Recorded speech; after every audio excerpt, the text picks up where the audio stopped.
sport fans watching around the world. This is the moment you've all been waiting for. Let's get straight into the episode. Yeah, we heading for the sun. Shawty got my high, I ain't tripping for the funds. Yeah, I won't start, I ain't tripping, I'm a stun. Yeah, sweet. Alright, before we start, I need to say something to you that I say to everyone that comes on, but I would not be saying it if it wasn't true. You're sitting here because I find you interesting, and that's because you are an interesting person. I want to learn more about you, how you think, and how you feel, and I love that I have the opportunity to better share this experience. So I really appreciate you coming over. I thank you for sitting down, and ladies and gentlemen listening, the man I'm sitting with today and my guest is way beyond his age. I specifically remember the first time meeting him and thinking, there's something a bit different about this guy. And every encounter I've had since then has been a constant reminder that this young man has a very, very clear path to wisdom that's way more lit up than most people have. I'm very proud to know him. I'm very excited to be sitting down with him today, and I can't wait to share this episode with everyone else. For those who don't know him, he is a fucking sick cunt. This is Chris Fakori. Brother, it means the world. Absolutely. I did not expect that big of an intro, cuz, you know. Lucky I got the shades on so you can't see me cry, but yeah, sweet. Wow, G, yeah. Nah, sweet. respect, cuz, respect, yeah, and likewise, and yeah, happy to be on the potty, and yeah, bro, keen to see where it takes us, you know. Bro, it's a fucking, it's a chill thing, bro. Like, there's no structure. I used to write down a list of shit that I want to get through with my guests. Yeah. Now it's just like I'm happy just to kind of make it up as we go because it's feels more natural, feels better for us, you know. I don't have to fucking worry about remembering everything I had to write down and shit. Usually, first thing I say is, how do you feel right now? I feel lit. Yeah? Yeah, I feel lit, brother. No nerves or nothing like that? No, cause just like excitement, you know. Yeah, like, sweet. I'm really G'd up, bro. Just Fuck yeah. You know, got my V, bro. You know, chilling. It's a sunny day today, bro. You can't tell in here, but yeah, it's a good day today, yeah. So yeah, straight up. I'm actually lit today, cuz yeah, sweet. Yeah, bro. 100%. Well, fill me in, bro, because it's gonna be good for me because I actually really straight up I don't get to speak to you much at all. It's just we have different things going on. Yeah. I think a lot of the boys that I still associate with like don't even have contact with you much anymore either. Yeah, so bro. people listening, it'll be good for them too. They'll get a good infill for what's happening with your life lately. Yeah, you know, like if anyone wants to set me up, it'll give them more, you know, info on where to be able to do that at what place and what time. Yeah. They'll be able to, you know, find me in the laneway and So what's been happening in your life lately? Like, what are you doing for work? What do you like to do in your spare time? Just fill me in, bro. So I'm just playing, brother. I'm just playing. So yeah. Look, pretty much at the moment I'm back working in sales, man. So I ran my own business for a while. So I did really well in sales when I was like 18 to 19. Yeah. And then I got a really great opportunity there from one of the directors of a business, which was basically like profit sharing / partnership in commercial solar. Oh yeah. And it just made me realize, bro, like fuck, if a company's offering that to me at 19 years old, I may as well go apply it for my family. You know, I helped my mum grow her business first because she was doing like markets on the weekends with candles and that, and you know, she'd sell maybe $1,000 a week worth of candles at Glebe markets. Just near the city, you know. Nice. I'll put a link in the description for her website if she's got a website. Yeah, man. Yeah, plug it in if you want, bro. You know, she's got about 10,500, 11,000 Instagram followers. You know, so yeah. Wow. 100, yeah. So maybe she should put a link for mine. Yeah, bro. Yeah, straight up, bro. Yeah. We'll put a link for the potty on the Soul Factory page. Yeah. I'm still one of the directors on the candle cards, bro. So I'll just be like, follow the potty, you know. Nice. And then they'll tune in. They'll be like, what the fuck? No. All these white ladies, bro. Like, you know. But nah, cause did that for like 2 years, bro. And we went from like $1,000 a week to bro, biggest week's like 30k. Wow. 30k in a week, bro. Got a factory, got workers, this and that. Like, did it together, bro. Thank God. You know, I was really grateful for that. But cause you know, you get sick of working with mum. You know, so got a bit stressed in that. So I ended up doing my own thing, detailing, bro. And it was just like a love thing, bro. You know, I just wanted to work on something that I felt satisfied doing. You know, and where'd you get the experience to do that, or did you just self-taught as you went? Oh, brother, I made a contact with a detailing company when I was in solar, because I used to call a lot of prospects, right? Yeah. And we just kicked it off, bro. This guy named Romy from Castle Hill, Ultrafine Car Care. Bro, he couldn't have solar from the first time I called him, but when I did speak with him, he was like, "Hey brother, come to the shop anytime. We'll have a coffee, this and that, yada yada." I used to just touch base, and it was one of those things, bro. It was really nice. Nice. But yeah, so I just thought about it, you know, after like I made a car purchase, that was quite sentimental, bro. My father, God bless his soul, he had an old 1980s Merc. Nice. So I picked up one for myself, bro. You know, like mafia style, you know. Yeah. Nice. But yeah, I picked up one of them and it just reminded me how much I love cars, bro. So I freaking got back into that. I thought I'm gonna call Romy, learn how to do this shit full time, and then I learned, bro, and then that was it. Got into it, you know. And as far as like getting leads and customers and that, bro, I learned a little bit about Facebook marketing, and then cars, it took off. Oh yeah. Yeah, I was busy like, you know, packed 3 weeks in advance, bro, like every single day of the week, cause only thing that couldn't keep up was my body. Excuse me. Yeah. But yeah, Yeah. that was it, bro. So I was in a good position, cause you know. Fuck, that's amazing that what Facebook can do. That's amazing. That's amazing. Yeah. Especially just starting out and find yourself 3 weeks in advance. Like that just shows that people need to just put a little bit of effort into learning how to market for yourself. Like that's 100%. That's 100% of the fucking business. It's so easy once you learn it. Like it's the fact that, like, you know, a lot of people say that rich people and poor people, the only difference between them is the info that they have. You know what I mean? Well, it's a good quote. It's one of those little things, those little bits of info that can take you from level, you know, 1 to level 3 in a very short period of time. Cause, you know, if only people knew that how easy it was to learn and how easy it was to execute as well. Yeah. And what about, sorry to cut you off, but I'm just going to keep jumping in for Of bits course, of missing bro. Yeah, information. Go. Yeah. Let's go. How much do you look at spending to set yourself up on marketing for Facebook and shit like that? Not How much at all. Not Okay. much at all, brother. If you've got everything you need, let's say your service is covered. Let's say you do lawn mowing, right? You've got your mower, you got this, that, you can do basic jobs. Whatever your basic package is, you want to market that, you only need, say, $200. That'll cover you for at least, say you do $30 a day in ads, right? It'll cover you for nearly 7 days. Yeah. In that 7 days of ads, you're going to get fucking 10, 15, 20, 30 leads. Yeah. You're going to get multiple jobs out of that, and that's already going to keep you cash flow positive after that initial $200 investment. You really don't need thousands. Yeah, and does it work based on like you pay $30 and that will send it out to say an X amount of people, or it keeps it up on a certain amount of page for X amount of time? How does it work like that? It's a bidding system, right? So you allocate a certain budget to your ad campaign, right? And then every time you see an ad on Facebook, Yeah. it's like that's a slot, right? Like that's a time slot or whatever. Like on TV, you got a time slot, right? Yeah. It's like you got 10 different people with ads. They're all bidding for that one time slot. Yeah. Whoever's campaign allows for the maximum bid based on their budget for that position, then you'll get it. Right? Yeah. Okay. So it's pretty much just a gauge of how many times your ad will be shown throughout the day. Yeah. It stays relatively consistent. Yeah. Now, Okay. depending how specific your market is. If you've got a broad audience, you get more placements. If it's a specific audience, you got to pay more per position. Yeah, especially if it's area based and things like that. Yeah. Then everyone in that area who has a similar business, it's a bidding war to stay at the top. Absolutely. Is that it? Exactly, yes. Yeah. yes. Okay. That's what it is. Yeah. Yeah. All right. Cool. So you're doing that. How long did you do that for? I did that for about 15 months. Yeah. Yeah. Wow. So not that long, man. No, but- that's a bit of time, bro. We're only young. That's a bit of time. Yeah. Yeah. Like I had my own factory and that. I'm literally moving it. I was supposed to be moving it out this weekend. I was too hungover. Yeah. But Nice. so I got the shades on, mate. Yeah. But yeah, so about 15 months, bro. I had my own factory in that, but yeah, just too much work running your own business unless you know that you got a product, you know, or service which requires minimal involvement from yourself. And then being able to execute, because at the end of the day, it turned from something I was like, you know, a bit of a love job to I'm thrashing myself for money. So I'm like, nah, not doing that anymore.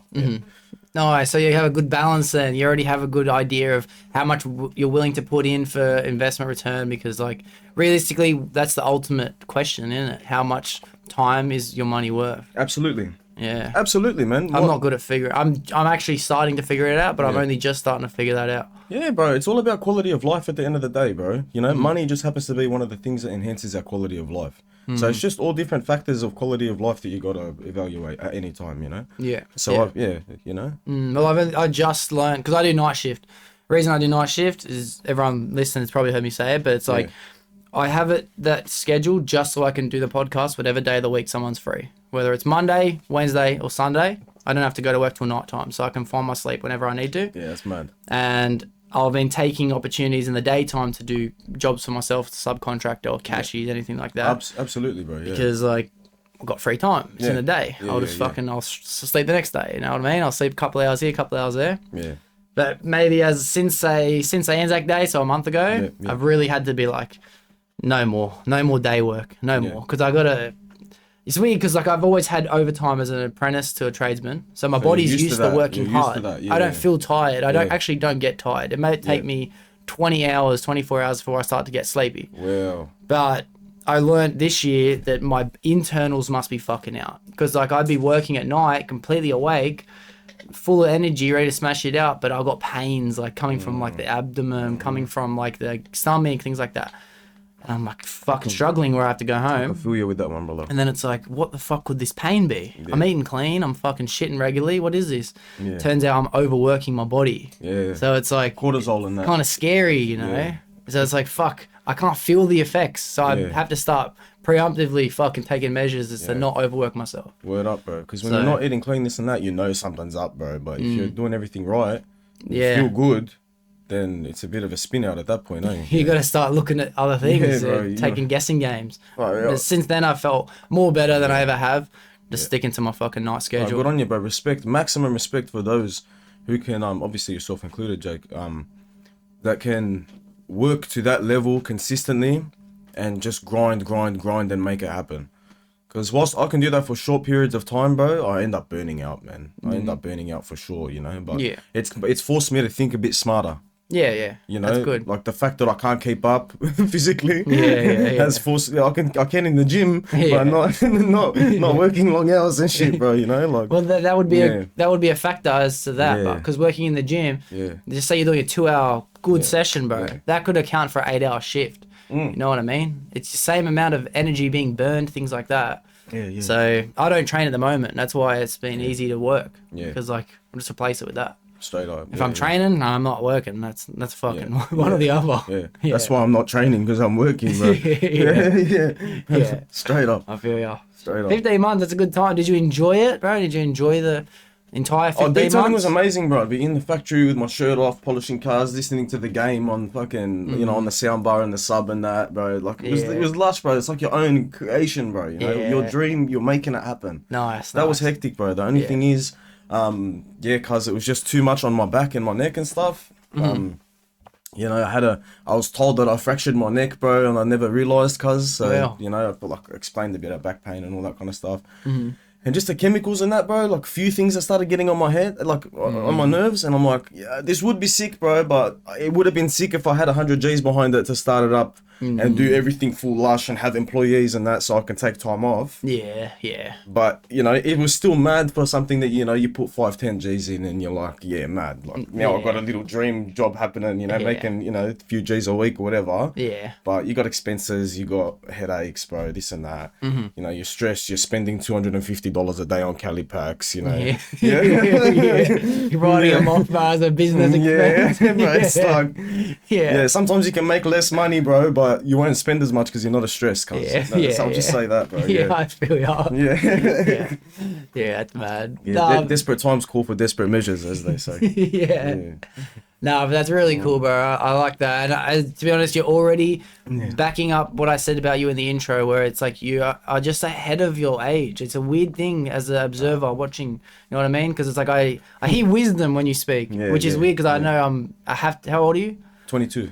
I'm 25. Yeah. So it's like, it's a weird thing hearing wisdom from someone who is younger than you. Yeah. And it's just like, it's exciting, but it's cool. That's awesome, man. I'm glad, brother. I'm glad. Like, I only see through my own perspective, so I don't clock on too much, you know. Spent a lot of time alone in the last, 4 years or so, bro. But it's good to hear that, cause like I've had a lot of that feedback from a lot of people, you know, and I'm just blessed that I got to see and learn a lot in my early stages of life, cause.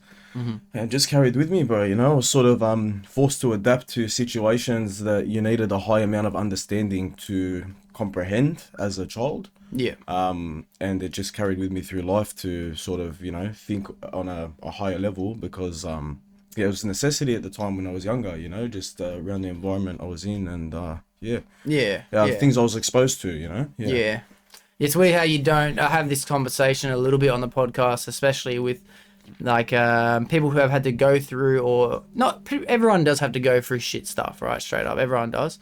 And the hardest thing you've ever been through is the hardest thing you've ever been through. That's right. It doesn't matter what you compare it to. It's relative, It is relative. Absolutely. So everyone kind of, it's like the main reoccurring conversation piece is that you don't realize until later of how beneficial it was, and it's a weird thing to be grateful. You know what I mean? It's like grateful makes you feel guilty. It's not the right word. I just don't know the word. You know what I mean? If you frame it the right way, I think it's safe to say you can be grateful, bro. Yeah. You know? Like if someone took it out of context and I said, look, I'm grateful that my dad got murdered. Yeah, they'd be like, what the fuck is this guy, bro? Like, is this guy normal? You know what I mean? Like, what the fuck? What a dickhead. Yeah, of course. But at the end of the day, I'm grateful for the chain of events that happened, bro, because, bro, look, whether it's the Lord of the universe, whatever you believe in, cuz I personally believe in God, but I'm like, you know, it's his timing, cuz, you know. What if this didn't happen and I ended up being a dickhead, you know what I mean? Or maybe this would have happened anyway, or whatever, you know what I'm saying? Yeah, like, of course. I think that'll be something that I want to circle back to later, the belief in belief. That's a mad conversation piece. I love it. A little, you know. You sprinkle in some fucking curiosity on me. Yeah. We'll come back to that. Yeah, nice, sick. All right, well, yeah. So you weren't enjoying it so much towards the end when you started to get these ideas in your head, you know, fumes and back pains and all this stuff. Bro, it's like when you get into a relationship, you know. 100%, bro. I feel that. You start seeing this shit after a while. You're like, bro, the pussy was good. Yeah, but you always knew it. Yeah. But then you're forced to just stare at it for a bit. Yeah. Cause then you're like, wait, hold on, no. She does this, she does that. I'm like, fuck. What if I had like another man that could deal with that shit while I'm gone? And then I just come back and do the mad stuff, you know? But he's the bitch. I don't want to do the bitch parts. I want to do the good, you know? Send him for the cuddles. Yeah, that's exactly how I was, bro. I just needed, you know, I needed an employee to deal with the bitchy parts of the business. Yeah. And then just have that glamour when I come back, you know, do the nice stuff. You know? Yeah. The detail. Yeah, I reckon that's a good way to put it, bro. Yeah, great way to put it. Yeah. Yeah, I love that. So what was what did it look like towards the exit door of doing that? Bro, just I was doing mad with the media and stuff, bro. My favorite part of the job was taking videos of myself, and of my jobs and that, and editing them and putting my own music behind them, cause and like making little edits and shit, and just making it like my own gangster brand. You know? Like, I love creativity like that. That's my favorite expression lately. Digital creativity. That's a fucking master art form, innit? Absolutely. Yeah. Absolutely, Jake. Yeah, because you can incorporate music, you can incorporate visuals, artwork, you can incorporate... And there's something about... you'll understand. Not many people who listen will understand. But there's something about editing to the exact second, half a second between a cut frame that makes the world of difference. Absolutely. You know what I mean? If you had to wait 2 more seconds before you cut, you just like, it just ruins it. Like, I used to say, bro, if you do a job 99% like of what the best could be, right? 99% of its potential. It's not a 1% difference between 99% and 100 in terms of the result. It's a fucking 500% difference. When you do that little extra bit to make it perfect, the difference between something perfect and imperfect is not 1%. Even if the amount of work is 1%, you fucked up the result by 500%. Yeah. You know what I mean? That's fact. Yeah, bro. Fuck me, that's fact. Yeah, bro. Well. Yeah. Well, it's like there's these AI programs now that are editing your podcast for people. They'll just input the 2 camera angles in the audio, just the same way I would do. But then a device, a program, will cut between my camera when I'm speaking, your camera when you're speaking, and it will just constantly. It does my job, but it takes me hours. If this is a 3-hour podcast, take me 9 hours. You gotta sit there. Where's the finish? Just constantly click and cut, back rewatch, click and cut. Give the man props, lads. All right. Yeah. Appreciate that.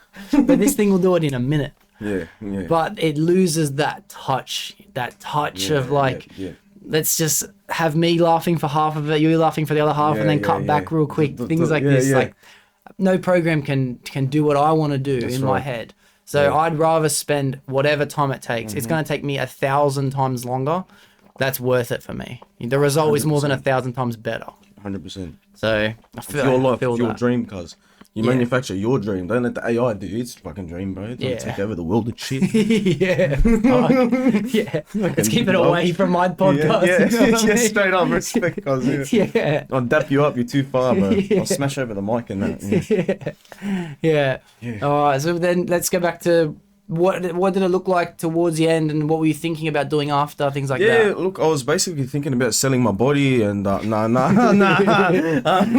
anything but this car detailing. I actually, I just thought, look, I'm gonna get into a product-based business because I told you my bottleneck was my labor. Like in my business, the thing that held me back was my labor, right? So the marketing, the sales, the customer service, everything like that, I could kill it, run through more customers than I could handle with a very low budget for marketing, bro, considering my weed budget. So I thought, man, why don't I do this with a product-based business where I don't have to trade my time for money? I can still do the exact same marketing and everything that I did, except every time when I get a lead from marketing, I don't have to go work on it. I can just sell the product, ship it, it's gone. You know what I mean? It takes 15 minutes to ship it, well, less, bro. 5 minutes to ship a product, pick it, pack it, send it. Yeah. You know, and higher margins, bro, in some cases. It's no time. It's just a lot better and a lot more scalable, bro, without as many liabilities in terms of like, you know, employees and things like that, you know? Yeah. So. And what about this dream of doing the dealership? Is that the detailing over, or is that something that you just put on the back burner until you have more passive income? Things For like me, that? it's something I see myself, like, don't get me wrong, I love detailing.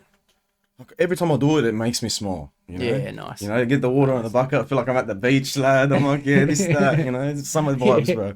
Middle of winter, I'll be on summer vibes. Shit, bro. Yeah, shit. Yeah, cuz I love it. I genuinely love it, but there's no way that I would pursue it at this stage because, bro, there's just not enough money in it. Yeah. There's just not enough money in it, bro. Like, for me, what makes me happy now more than anything, because I needed that time, bro. I went through a lot before I started detailing, like on the personal side. I needed that time to focus on my heart and my soul and nourish that, which was what the detailing job was. Now, I need the time to nourish my wallet, you know? Yeah. I need to nourish my bank account now. Yeah. So I'm just keen on doing whatever gives me the highest return on investment at the moment, bro. Yeah. In a legitimate way. Yeah, nice. Yeah. That's cool. That's very cool. Honestly, I once subscribed to Andrew Tate's fucking, Oh, yeah. what's that thing? Hustlers University. When it was first like blowing up, everyone's talking about it. What a great fucking scam that con had, straight up. It was great. It was, I think, here's my opinion on it. Because I went halves with Damo. We went $25 each. We're like, we'll just pay for 1 month. If it's beneficial, we'll keep paying for it. Yeah. The problem was, you can't cancel your membership. No way. It's a full scam. Couldn't cancel it? Can't cancel. It has a link to cancel, but it never loads no matter what your internet is. What a funny cunt.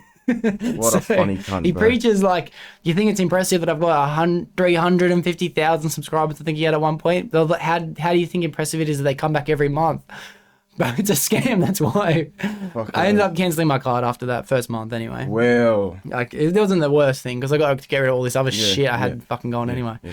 But I did find it to be very beneficial, information-wise. No cap, bro. I saw some videos from it that were uploaded for free on YouTube, thankfully. Yeah. But, wow, bro. Like, he drops a lot of gems. Yeah. Hey, bro, he talks about how to make money as a day trader, how to make money in crypto, how to make money in e-commerce and drop shipping, all these ideas, which I saw them as being beneficial ways to make money. I didn't see them as beneficial ways for me because of the amount of money it would take to be up front for especially something like drop shipping, because like an Instagram or TikTok based website will take $250+ a day in advertisement. So it's like, I could work full time to invest in this business that will be beneficial for the future, whether it takes 2 to fucking 10 years. I will see turnover. But is that the pathway I want to go down, and is that where I want to be spending my time and my money? Unfortunately, not for me. I personally think, Jake, that I agree with you 100%. But I think that it's like the most important thing for where you want to put your money is wherever the passion is sparked. Yeah. Because you'll find a way with whatever the the costs are in something like that. It's just, I think, the motivation behind it to be able to follow it wholeheartedly. I think the inspirations, like whatever, if like I'm just saying for people watching or whatever, any of those things, like if it doesn't make you go, ooh, you know, like I'm interested to do that, I reckon don't do it, because it's probably not going to end up, you know, you're not going to be in it for the long run through the hard dips in business and stuff, you know. Yeah, you're so right about that. And I can see how it would be incisive for some people, actually, even drop shipping. Yep. I see there's that tiny bit of fire in me that would be like, imagine I had my own app on my phone that would just constantly ding and people would just order the products that I want to sell. Yeah. I can see that being a passion that some people would want to have, because I feel the tiny bit of fire. It's just not mine. But you're right when you say the passion, because like whatever this costs me in the future is what I will put into doing the podcast. Yeah. And the weird thing about it is I'm willing to work my ass off every night until I want to retire to do this for free. Straight up. Let alone make money off this. You know what I mean? Which I see a future where I'm going to make money off it anyway. 100%, bro. Yeah. So you're right when you say that. If there's no passion, then don't spend your money on it. Because you're going to fail. Yeah. Fuck yeah.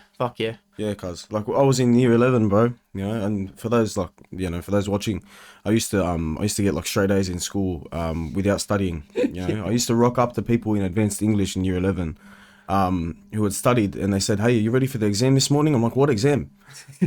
And I swear on my life, I did better than my mate Jono, who sat next to me and studied for the exam. I got a 15, he got a 14, bro, out of 20. I swear on mums. Yeah. I swear to God, bro. Like, what? But I dropped out in year 11, yeah. So where do you think that came from? How do you think you had that ability? Where do you think you had that ability to do? Man, I just think what are your blessings in that case? Look, I had a very, very involved, caring and loving father who was very intelligent himself. You could say it's genetic. You could say it's you know, a result of his. Look, it's not just genetic, man. It's a result of his active parenting, bro. You know, to make me understand everything that's around me and give me the best possible setup for life. That was his main objective, bro. I can say that wholeheartedly. You know, like he was a top man, and exceptional in that regard. You know, like you wouldn't see many people. You know, getting that sort of attention and that from, you know, from a parent a lot of the time, bro, just based on my experience and observations, you know. Of course, yeah, that's a blessing, yeah, definitely. So I just had that constant encouragement and support from my parents. Don't get me wrong, it wasn't an easy childhood, bro. Like I had a lot of crazy shit, bro. Like, you know, dad had some issues, let's say. You know, he was a top bloke, but he had a few vices, bro. Yeah. And, he was a man, yeah. I used to see some crazy shit, bro, you know, growing up, bro. So, like, mum used to explain to me, hey, look, you know, when, you know, there used to be violence in the household and that, bro. And, like, you know, mum used to have to sit down and explain to me, like, because there was so much crazy shit going on. She's like, you can either, like, look and just be completely confused, or I can try and fucking, you know, explain to the kid what's going on. So, like, you know, dad used to grab mum, this, that, whatever, blah, blah, blah, blah, blah. You know, and it'd get pretty fucking intense, bro, because, you know, he was on ice, bro. So, you know, I used to get explained. I remember when I was 5 years old, sitting in my lounge room, bro. My mum, she goes to me, you know, your dad's on drugs. So when he does that, it's not him, it's the drugs, you know. Wow. You should still love your dad, you know, it's not him. Wow. And I'm like, drugs, you know, and she goes, shh, be quiet, he's gonna in my ear, bro. It was like I was always on edge, bro, as a kid, so I was always very switched on to my surroundings, and but also had the love to want to do well in life. So it was just like high pressure, but also a lot of investment into me, bro. It was weird, cuz it's like the best of both worlds in that regard, because like, you know, a lot of fear and having to be switched on to my surroundings, and also being taught a lot. Yeah. So I think it was just, it was a good sort of little combo, bro. You know? Like, that's an interesting fucking mix of emotion. Yeah, straight up. Yeah, so that's why I think it reflects in me being, I just came to the realization now, thank you. Yeah. That I think that's why I reflect in being such a diverse person, because I had such diverse circumstances growing up anyway. So I had to, you know, I just grew a lot of, like a multifaceted personality, I suppose. You know? Yeah, and that's an important lesson in life, to understand the differences that people can go through in circumstances. You know, drugs is one example. Yeah. But when you understand it, it's the same thing as understanding, like, say, mood swings when a chick's on a period. Absolutely. Or a stressful day when someone comes home from work. Yes. Or waking up on the wrong side of the bed. You know what I mean? It's like, you can't use that as your method of describing a person. Yeah. You have the what's the right word? You have the core of who a person is, and then you have all the branches that they can reach into at certain parts of the day. Yeah, it sort of set me up never to hate anyone. Because I know that behind whatever they're going through, there's a good person there. You know what I mean? It's just because of this or because of that or because of this or because of that. You know? Yeah. I always knew that because I just, from very young, I had to understand that. Yeah. So I just naturally had a lot of love towards, pretty much everyone, cuz. Yeah, that's cool. Yeah, that's cool.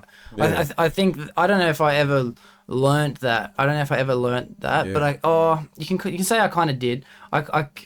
It kind of comes, empathy is a big expression for that. You know what I mean? Have you ever heard the quote, empathy is the output for the input that is trauma? Empathy is the output for the input that is trauma. Yeah, meaning that you're not able to have empathy unless you are able to experience what it felt like to have gone through those emotions that someone else is going through now. No, I completely agree, bro. I think the more you've been through, the more you can empathize, cuz. Yeah. And I think empathy is a key factor in intelligence. I think that is a missing lead that we have as a human society, especially in any culture. That's not looked at as an intelligent person. Intelligence, book smart, all this shit.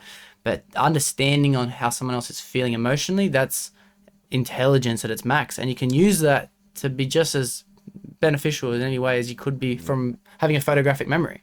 Yeah. Yeah. Exactly. It's the ultimate form of intelligence, like you said, bro. That's a very, very amazing point. You're right. That's why Tupac, people who are ignorant would say that he was just a fucking normal hood rat, whatever, this, that. But you listen to the amount of empathy and stuff in his songs, and it really shows you how truly intelligent a man like that was, bro. Oh, yeah. There's something about being able to speak to people that you've never met from a different time zone, like 50 years from when you were born, bro. And be able to hit their emotions. You know what I mean? Yeah. That's intelligence, bro. That's craziness. That's the real, bro. Yeah. That's the real, bro. Real that's a fucking... That's the pinnacle of what being a human is all about. Absolutely. Being able to reach people's feelings. 100%. Feel me. Fuck yeah. Let's go back to what. So you wanted to start selling a product. That's what you wanted to get into. Yeah, bro. If you need anyone who needs ads, cuz let me know. Nah. Yeah. Nah.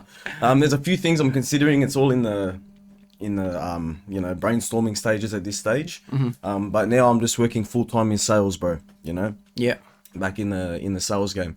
Which if anyone wants a cracker job, best thing to do is find a company that has a lot of money in the market and go contract for a sales company. I'm telling you're there's no risk for the business. You start contracting, they don't pay you unless you make a sale. So you can potentially make say a whole week's worth of money in 1 or 2 days if you're selling the right product, and they're not going to say no to you for coming on board as a contractor because there's no risk unless you make money. So that's just a gem out there for people. Great idea. Having a few years in the industry. Yeah, great idea. So what's some of these good investments that people are looking to push at the moment? It's like taking off that you mentioned. What do you mean, like say you're selling for a company, what are the things that you're selling? Oh yeah, so like for example, good space is renewable energy, bro. Yeah, because there's subsidies from the government. So in Australia, we're trying to hit net zero carbon by 2050. Yeah. So the government wants to make that happen by putting a bit of their budget into subsidizing upgrades for businesses, homeowners, this and that. Yeah. So like solar, LED lights, hot water systems, things like that. Just more efficient equipment. Reduce carbon. The more carbon you reduce from a switchover, the more the government pays. Yeah. Okay. So yeah, I'm telling you, there's like $5,000 upgrades being done for free. Yeah. For business owners, so a $5,000 project gets funded for. A salesperson will make nearly $1,000 off the sale. You know what I mean? And the company is still running at massive profit margins, bro. You know what I mean? Doing like funding however many heads they've got in the company as well. Accounts, customer service, payroll, freaking, the directors, bro. Like everything. Yeah. So there's a lot of money given away right now. So I'd just say follow where the biggest investment is from either governments or whatever, and pursue that. Because bro, like people, I know people that make 8-9 G's a week. Yeah, well, just contracting for energy schemes. Yeah, bro. That's mad. I think the energy, the zero carbon footprint, is that basically the same way of describing it by 2050? Zero carbon footprint. Yeah. Yeah, that's an interesting topic lately that I've been thinking about heaps. I know that it's like in our industry anyway, we have 25 years in our industry to go from all supermarket refrigeration to it's called a zero global warming potential gas, so it makes no harm on the ozone layer, which is, so we just use CO2. It's a natural thing. Trees give it, we fucking give it, all this shit. Yeah. So at the moment we're using gases that are meant to deplete the ozone layer. Yep. We have 25 years before that's illegal across Australia wide. Yeah. And it has to be CO2. So Well, we are leading a charge to the company I'm at now, which is why I come over here. And that's what I'm learning. I came to this company to learn this new technology. And then I've been pushed at the front to just like join every install we're doing. We're learning it just as much as you are. So like, let's fucking go. My plan is in the next 2 years max to just be leading these jobs. And that puts me in a great position in my trade because like, everyone has to catch up eventually, but no one is doing it yet. There's only 1 or 2 companies in Australia wide that are pushing for this thing. It's 25 years to hit every supermarket. We've done 1 supermarket since I've started there. It's taken 9 months. Well, 1. Well, so like we're running out of time. Motherfuckers got to catch up, bro. You know what I mean? There'd be hundreds and hundreds of these thousands of supermarkets to do. So it's a good industry. Another crazy thing about that is I know that the government is helping, even at some cases 30% of what it would take to deplete your energy bill. The government will pay for that. You know what I mean? Like they want to make everything cut costs. Because they need as much electricity as we can get, especially with the cars and shit that are coming out. Absolutely. Now, this other system this government's implementing is, have you heard about the carbon credits? Carbon credits, I think so. So what they're doing, it's kind of for tax. So what we have in Australia, we have it, it's for tax because the higher your energy bill is, the more tax you pay on your energy consumption. So it's a big thing that, especially people who are pumping out it's like a scaled rate, like a scaled rate, tax, like our actual normal tax. But for business wise. So they have like an energy factor as part of their tax. You know, things they pay on depletion of the ozone layer, gases, petrols, fucking all this shit, coal. But then, so the higher your thing is, the more money you pay. So they want to have it less and less. All these businesses, which is why Woolies went to plastic bags and like renewable bags and shit. But the problem is that when you actually save the money, you gain what's called a carbon credit. And then that's what you give at the end of the financial year. Don't quote me 100%. No, I'm pretty certain you're correct on that because in the industry I've heard of that. I think this is how it works. Back when I used to do solar, I remember hearing about that. You know what I mean? That it's a tax benefit as well. Like in a different facet, like in a different way, like you mentioned with carbon credits. So you get these the weird thing is you get these carbon credits and then you give them to the tax man. But the crazy thing is you can sell your carbon credits. So a company who pumps out a heap of fucking bad shit for the environment can go to a company that is planting trees for a fucking foundation who are gaining carbon credits, and then they can buy them off them, fund them more money to donate to charities, and then this company's tax is less because they have gained $600,000 in carbon credits for that year. I've clocked on. What you're talking about is certificates, right? So there's standard technology certificates, there's energy saving certificates, there's different types of certificates, right? And they've got like a stock price. Right, so there might be $35 one day, there might be $38 the next, bro. They might, double in 1 month or whatever. And that's what companies, I said like the government pays, say, it's a $4,000 upgrade. They give you the certificates, right? Like they give you funding, right? The funding is actually those certificates. Okay. Right, so it's not technically from the government; it's from an accredited provider of those certificates. But basically, companies buy those certificates off us. And that's how we get paid. It's crazy, isn't it? So that's actually what you're saying, Cuz, because then that jogged my memory that they get the tax benefit from buying those certificates. Yeah, and that's why they've imposed the certain scenario that's going on in that area. Yeah, it's mad because even like say you have like an open fridge right in a supermarket, you just walk in, you grab your cheese. There's no doors on it. Every door you put on, there's 2,000 carbon credits. That business has now earned. So then that can be sold or bought in a certificate form by other companies, right? And then when these companies are going around to businesses installing these LED lights for fucking $8 a light, they actually are getting certificates to then sell or give back to the government or however they're doing it. Exactly. That's how they get paid later. You know what I mean? So all these businesses are fucking cleaning $8 a fucking LED, change them all. Bro, the smart ones, they stockpile the certificates and they wait for the price to go up, literally like the stock market, bro. And it turns the profits that already would have been enough to sustain a good business into wild profits. Because you're not only doing business, you're also playing a market. It's next level. That's what I was going to get at. I was going to get at the day traders of these certificates. Like that for me, it's hard to comprehend because it's made up. It's not a real trade. The government is pulling money out of something that doesn't have something to sell. It's a completely made up system. and the conspiracy goes so big as to like if it's even a real thing. There's a zero carbon footprint by 2050. The idea behind that is pen and paper impossible. Like it's not possible, to be honest with you. It's not. It doesn't make You're just sense, replacing even the whole lithium argument. You know what I mean? You're replacing something with something that is now less renewable than oil. Yeah. So it's like the fact that people can day trade without touching a single thing that is real, even cash, Yeah. and then get cash from it, bruh. Like I need to get me in some of that, bro. I need to get my fucking fingers in that cake. Yeah, because there's no bounds to it. Yeah. Because it's not based out of something real, bro. It's infinite potential, cuz. Yeah. Here's some more of that. The government just goes, we'll fucking pull some out of here, we'll pull some out of here. Who wants it? Magic hat, bro. Yeah, who fucking wants some? Yeah. Yeah. 100. There's people in Australia at the moment that are making hundreds of millions of dollars doing this, day trading this shit. Bro, big time, bro. Big time. Like, the director of my business, man, like, I'm telling you, like, you know, when I was doing an interview with him, he goes, "Oh, I've got to step out, guys." Big smile on his face, yeah. And he goes, "Big deal for the perk certificates, man." And he's like, you know, "I'm gonna go fly out, meet him tomorrow. This, that, boom, boom, boom," you know, like big time deals, cuz, you know. Like, yeah. The company did 350 million in revenue last year, bro. So for him to have a smile like that on his face, saying it's a big deal, you know. And 350 in revenue for a thing that hasn't got a byproduct is like it hasn't got like an asset valued item you can hold. It's so crazy. Oh no, it does, bro. Like, don't get me wrong. They they import all their equipment, keep it in warehouses. Oh, this and that. okay. Yeah, they do it like there's a lot of shit that they actually handle on the operation side and like, you know, the stock and all that kind of stuff. Like one of the directors even owns the manufacturing portion of the business. Oh wow.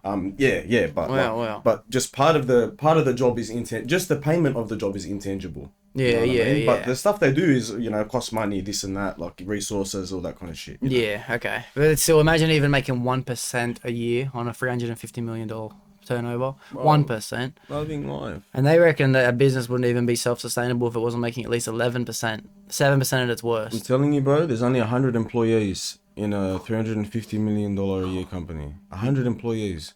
Bruh. The margins are that high, it's off the fucking Richter scale, bro. Yeah. They can just throw money, bro. Yeah. Bro. Yeah, I know a lot of people who've worked in a lot of different things, bro, done things on the, you know, dark side of life, bro, and made big bucks from it. Yeah. And then they found this industry and they're like, yo, this is where the money's at. You know what I mean? I think that's where most successful, like, crims end up fucking going anyway. They're not going to stay in crim lifestyle. They're going to fucking get into something legit. Yeah. They need the investment, but they need the initial, the down deposit. Yeah, you know what I mean? But for sales, bro. Like, no, I'm saying just as salespeople in that company, you know what I mean? Not as actually investing. But they're like, bro, I can, you know, work for 2-3 companies, you know, get a base off each of them. Yeah. Hit my target, bro. I'm that good at talking shit because I had to do it to survive when I was scamming in the streets when I was 15, 16, this, that. Yeah. They converted to a legitimate way. And they're making fucking nearly $500,000 a year, bro. Yeah, it's madness. Without the stress of running a business. Yeah. Yeah, and without the stress of getting caught, you know what I mean? Real talk, bro. I know a guy who does this, bro. Yeah, you know? well. Yeah. That's something I always found interesting. If I was in sales, I always wondered why not work from home for multiple businesses. Yeah. Like, is that something that is common? Absolutely. Absolutely. Nice. There's you know, you can contract or jump on a text file number for businesses, right? So if you contract, you can have as many fucking contracts with 10, 15, 30 fucking businesses, doesn't matter. Yeah, right? yeah. Whenever you sell a product, you sell a product, but that's part of your arsenal that you can sell. Let's say it's an FPOS machine. You're switching over FPOS machines for cafes, restaurants, anything that uses a storefront, right? Yeah. You don't get paid anything, but anytime you switch over an FPOS machine, it's free. They get lower fees. You just convince them to do it, and they do it. You get $250 a pop. Yeah, well. Right? Well. That's one of your things that you got, bro. When you're going out having a coffee with your mate, bro, you give them a little spiel over the counter, this, that, you know, hey, you know, the food was lovely, this and that, you know, just wanted to have a chat, might be able to help you out, da. You do it, cuz, that's $250 in your back pocket, cuz. When you're near other businesses, cuz, you got the hot water to sell. What do you make off that, bro? $880. $880 including GST, bro. That's the industry standard rate at the moment. You know what I mean? Boom. Do one of those while you're out. These cunts barely work. They just look at the opportunities in front of them because they got so many things to sell. Yeah. That are good actual products that you don't have to put an investment down for. And cuz, they're making 5+ G's a week. Bro, you're expanding my horizon. I'm enjoying this. Bro, I'm enjoying this. Jamie. Yeah. Because it's like, that's something that I could look at as incorporating into my lifestyle without having to change my lifestyle. Absolutely. You know, everyone's got their local cafe in the morning. Everyone's got their favorite restaurant. Everyone's got their gym. Everyone's got their fucking pool, sauna. Upgrade it all, bro. Upgrade what's around you. God forbid if you do 4 hours of fucking cold calling, you'll set up 15, 20 appointments. Yeah. You know, out of however many products you sell. And because you'll be sitting on a few G's after what, 1 day's worth of work. Yeah. You know, you just invest a little bit, maybe a week for training out of all of it. Yeah. It's and even then, trial and error. You know what I mean? Trial and error. Yeah, bro. Start with some districts a bit further away. You know, you're not going to pop your head in there for a while. Yeah. And just work your way back to the money, bro. Yeah. Work your way back to yourself. 100%, bro. There's people doing so little and getting paid so much that it's stupid for us to break our asses. Yeah. You know, like bust our asses doing shit that is actually, you know, low reward over a long period of time, cause like, it's just there's too many good opportunities these days. We just need to be like, you know, the difference between the ones with money and the ones without money is just the info. Yeah. We just need to have someone plug us in and be like, hey, bro, that's the way. You know, and then I'm like, oh fuck, it is. All right, man, let's go. Like, you know, yeah, that's cool. Because I'm always firing, bro. My brain's a little bit of a fucking basket case with I describe it to myself as a bouncy ball that just won't fucking slow down. That's good. But it's picking up more and more dirt, you know what I mean? Everywhere it bounces, and it's like I just can't let go of all these little bits of information. And I enjoy working my job at night. I have pride in it. I get satisfaction. I get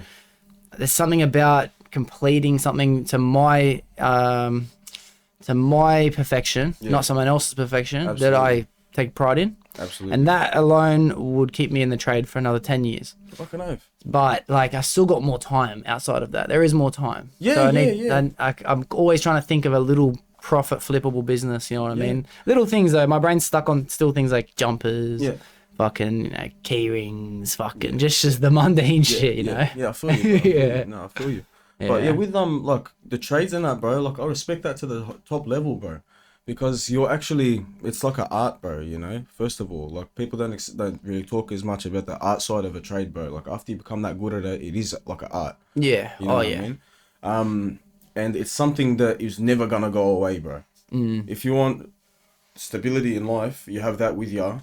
You're set, bro. Yeah. You're set, bro. Yeah. Because fuck, bro, the energy. What happens if the whole energy business goes tomorrow? Yeah. You know what I mean? Yeah. Then it's, you know, 1-800 buds from the west, you know.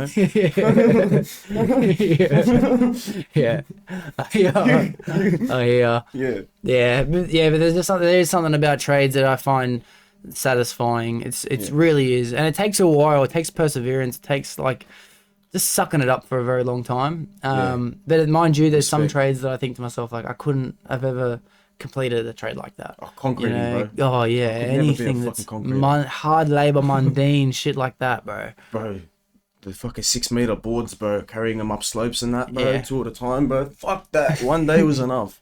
1 day was enough. People do this for 40 years, bro. 40. Yeah, bro. I don't know how they do it. You always hear their backs go, bro. Concreters' backs always go. Poor things, bro. God bless them. Yeah, I know. Yeah. But then the problem is like these people aren't getting paid enough to fuck their backs. Yeah, bro. Like they get paid the least. These trades get paid the least for the hardest work. Yeah. Always. 100, bro. Always. Slavery, bro. Yeah. We're slaves, cuz they give us just enough food, just enough money to, you know, get the bare minimum in life. You know what's funny? 1,500 years ago, 2,000 years ago, you know what a slave would get? What? Exactly the same shit we would get, bro. They would get food, they'd get just enough to get by. And somewhere to sleep, bro. Yeah, and somewhere to sleep, cuz. That's literally what they got. We get the same thing, but it's in the name of freedom. You're doing your own decisions. Yeah, thanks for giving me options as a slave. Thank you. Fuck. Yeah, you're right. You're fucking right. Freedom, straight up, bro. Freedom's one of my favorite topics too lately, bro. I don't know what it is about freedom, that word. It's been sparking me a lot. Like, I was mentioning a few episodes ago that like I was kind of making up as I go, and I kind of thought to myself like, yeah, I'm gonna stick with that for a while. One of those moments. It's freestyle. Yeah, straight up. It was like, I was like, freedom is it's such a real thing because it doesn't even exist. It's only because we're stuck within the boundaries of what we think is freedom. We're stuck inside laws and obligations and taxes and hierarchies and even tyranny at the end of the day. Like we have, absolutely. But that's what freedom is, because you wouldn't be free without any of those things. You'd be stuck in a lawless society with murder and putting over and the day-to-day neighbor who can put it over you instead of the big dog government. would you feel more free? Yeah. Where would you feel more free? You'd be free inside of these rules, inside of these fucking laws and structures. Damn It's right, the same thing as freedom is like, it's a weird thing to describe, bro, but I've been playing with the idea of it as well, and it's not even a real thing. It's a word used to describe the feeling of bliss from being told what to do. Yeah, you're right. Yeah, I that's a good one, bro. The feeling of bliss from being able to not do what you're told to do, right? That's true. Or being told what to do. Oh, it's it's the understanding that being told what to do is freedom, because because without being told that, you're now dealing, like for me, I feel the most free when my schedule is full. Yeah. And I have something to do at every point. Yeah. And I have this edit that I have to get out today. I have this podcast that has happened at this time. I have this work schedule. When I don't have that, that's when my brain just starts fucking flowing out, and it starts being like, what do I do? What do I do? What am I doing? Why am I productive right now? You know what I mean? I'm not free. I'm stuck as a victim to my own critique. When I have this fucking enforced structure, I feel free. I don't have to worry anymore. I'm not a slave to myself. You know what I mean? Yeah. Bro, that's interesting, bro. I get you. Yeah. It's like yeah, bro. Like it's like people that keep working after they retire, bro. You know, like because the perfect example. Yeah. Yeah, because they're like, fuck, bro. Like, I think it's a balance spot, because I think there's definitely areas where we're too restrained. Yeah. But there's definitely need for law. Yeah. Law is very important. Like, you know, I 100% agree with that. But I just think that like, there shouldn't be as much like tracking, and like privacy and stuff is sort of the issue. I think privacy and at the end of the day, look, I believe we are sort of free in this system, because like, you know, sure, maybe okay, it's not that bad of a system, bro, really, you know, like when you think about it, but compared to other countries and that, right? Like we've still got the choice to pick where we want to work, what we want to do, what we want to say, right? I think the fucking part where we're lacking freedom is the fact, like this is the issue with society, is that you've got to work 40, 50, 60 hours to cover the expense of living, right? I believe that the expense of living should take you 20 hours to achieve for anyone, right? Not 40 hours plus 2 hours each way, travel time each day. Half of your 24 hours, you spend 8 hours sleeping, you get 4 hours free time a day. Yeah. Right? That's what I think is the shit part of the freedom that we've got, right? Because the standard of living is so high due to the 1% that have inflated the prices of everything. Yeah. That's what I was thinking of, you know? Yeah. That's the fucked up part of the freedom we have at the moment. That's good that you have that understanding of the 4 hours of free time a day, because that's something I've only come to understand as of fucking this year. It's only because of changing fucking schedules from days to nights and thinking to myself, like, I've got all this free time. But then when I have to factor in my 8 hours sleep that I'm now trying to get a day, I realize I don't. They're good, These are mad, man. Yeah, I'm going to have mine too. For everyone listening, if you haven't fucking gone to 7-Eleven and got yourself a Remedy energy shot, they're mad. They have 60 milligrams of caffeine, which is 1 milligram of caffeine to every millimeter for this. So you're not wasting it. For every mil is a milligram of caffeine, which is crazy. It has all your natural flavors. Everything's raspberry, blueberry, and strawberry. And then there's no sugar. It's fucking all natural ingredients. Got like green tea, like a couple other teas and shit like that. So it's actually a hectic energy shot. That's why I've stopped having energy drinks and shit like that. When I need energy, I just have coffee or one of these. I think it's a much nicer alternative, bro. Yeah. Absolutely. Plus, they make other ones too. They make like a immunity one, really good for your gut biome. They make another one that's really good for when you want to go to sleep at night. It's just full of like nighttime teas and shit like that. Yep. I like them. They're fucking good. When they're on sale, they're better fit. There's got a little bit of bits in it as well. Yeah. They're very nice. Yeah. When they're on sale, they're a couple bucks. When they're not on sale, it's $4 or $5. It's not worth it, you know. Yeah. $4 or $5 for a fucking little shot. Nah. Yeah. No. Yeah. I'd rather start drinking again, bro. Have vodka. Yeah, bro. Yeah. Straight up, vodka, Red Bull probably work out the same price, cause you know, you buy a 4-pack of the Red Bulls and you know just a nip. Yeah. But yeah, what we were saying about the 4 hours of freedom, like that is a sad statistic. Straight up, that's sad. That's straight up sad. Badly. Yeah, that's full sad. But what I'm starting to understand now is, could it ever be any other way? That's an interesting point. Could it really be any other way? To have your expenses not covered, because I don't really personally believe that your expenses couldn't be covered for 20 hours a week. I believe to exceed a lifestyle to be more than covering your lifestyle. You know what I mean? Yeah. Think about the lifestyle we have now. We have Netflix, we have Spotify. Yeah. If you're the occasional person that also has a Stan or a Disney Plus, Yeah. some people also have the YouTube Red. They have even their Pornhub membership. People have all sorts of shit. You could be paying $100 and something bucks a week and not even realize gym memberships, all these things. Yeah. Like that $100 a week is like a fucking, what's that? $5,000, $10,000 a year. That's $10,000 a year. Oh yeah. No, $5,000 a year. Yeah. So if you just realistically to live in a house anywhere, and you could probably live for what would take you 20 hours a week. That's what I'm trying to say. Yeah. But I just think saving up for the deposit, buying your own home, driving the nice car that has the warranty, all these things, that's what takes 40, 50 hours a week. Yeah. But that's not the cost of living, bro. That's the cost of living comfortably. It's the cost of living without feeling like you're in hell, bro. Because what woman's gonna look at you? What man's gonna respect you in this bullshit materialistic world, bro? If we all saw each other eye to eye and we're all happy, cuz it wouldn't matter. But we live in an environment which is so harsh, bro. Just from how cockish people are, bro. For lack of a better word, you can bleep me out. No bleeping in this show. For how fucking beep these people are, bro. So, because everyone judges too much, bro. We've got too high of an expectation. And they think that we need this and that and everything to, be respected individuals, cuz, and it will break your soul over time, bro. Even if you're someone that doesn't value that thing, if you haven't got a strong enough network of people or love or whatever around you, bro, and you're alone in this world as a young man, you know what I mean? It's going to break you and it's going to make you want to go and fucking work 70, 80 hours a week, bro, and go shit on cunts. You know what I mean? Yeah. Like, just passively, not actively. Yeah. But just by your image, like the ones that wanted to rip on you, they can just, smell that fucking shit, bro. Yeah. Jordan Peterson reckons that as a young man, you should be working as much as you physically can. Fucking oath. As a young man. Yeah. I do believe that to be true. 100%. Problem is you have to know what to do with the money you're earning in order to stop doing that. Yes. You know what I mean? Yes. Or you're stuck funding the lifestyle you've created from having all the money to spend. Yeah, bro. And you made a good point that I wouldn't mind getting into as well, which was how you're looked at from the eyes of a woman as you're not a successful businessman, any type of man really at the end of the day. And you're right, materialistic is kind of the world we're living in. Do you find that to be a cold-hearted fact that you will not find the woman you're looking for, or is it just unlikely unless you are the man who society wants you to be? You know what I mean? Absolutely. There's part of it which is, I believe, a healthy pressure, but to the extreme level that it's at in today's society, it's very disheartening for those with, a bit of a head on their shoulders. For those that are caught up in it, they don't care, right? Or I'm sure there's a part of them deep inside where they're like, fuck this isn't natural, right?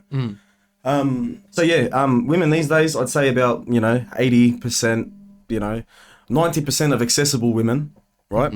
But 80% probably of overall women, and by accessible, I mean women that are on social media, dating platforms, etc. Vast majority of them are brainwashed as part of the society. They haven't had strong enough father figures to establish what they should look for, how they should not buckle to the trends in society and all that kind of stuff. And they get brainwashed by whatever the media wants them to be. So they look at us and they're like, oh, he needs to be rich, he needs to be this and that, he needs to be gangster, he needs to be whatever it is that the media makes people look for.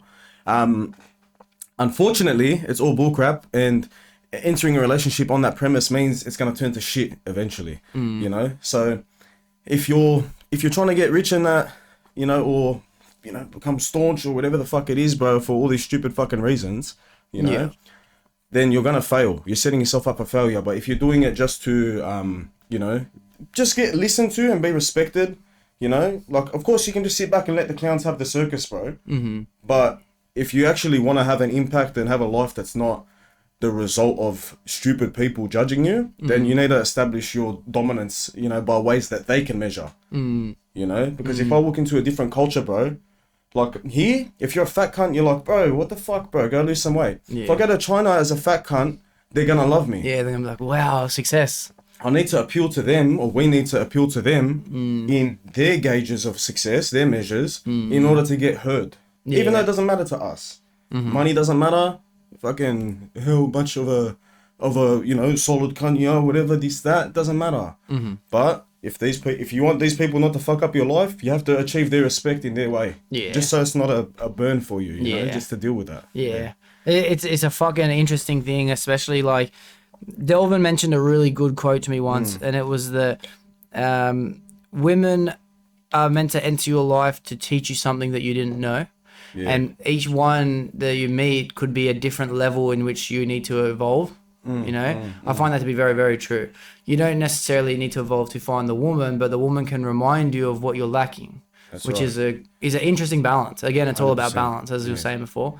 I think I definitely evolved to learn when to kick a bitch's ass out the door earlier. I learned that too, bro. That was the last one for me, bro. When to say get fucked earlier, bro. Yeah. I took my time with that, eh? Yeah, same here, cuz. Too long, cuz.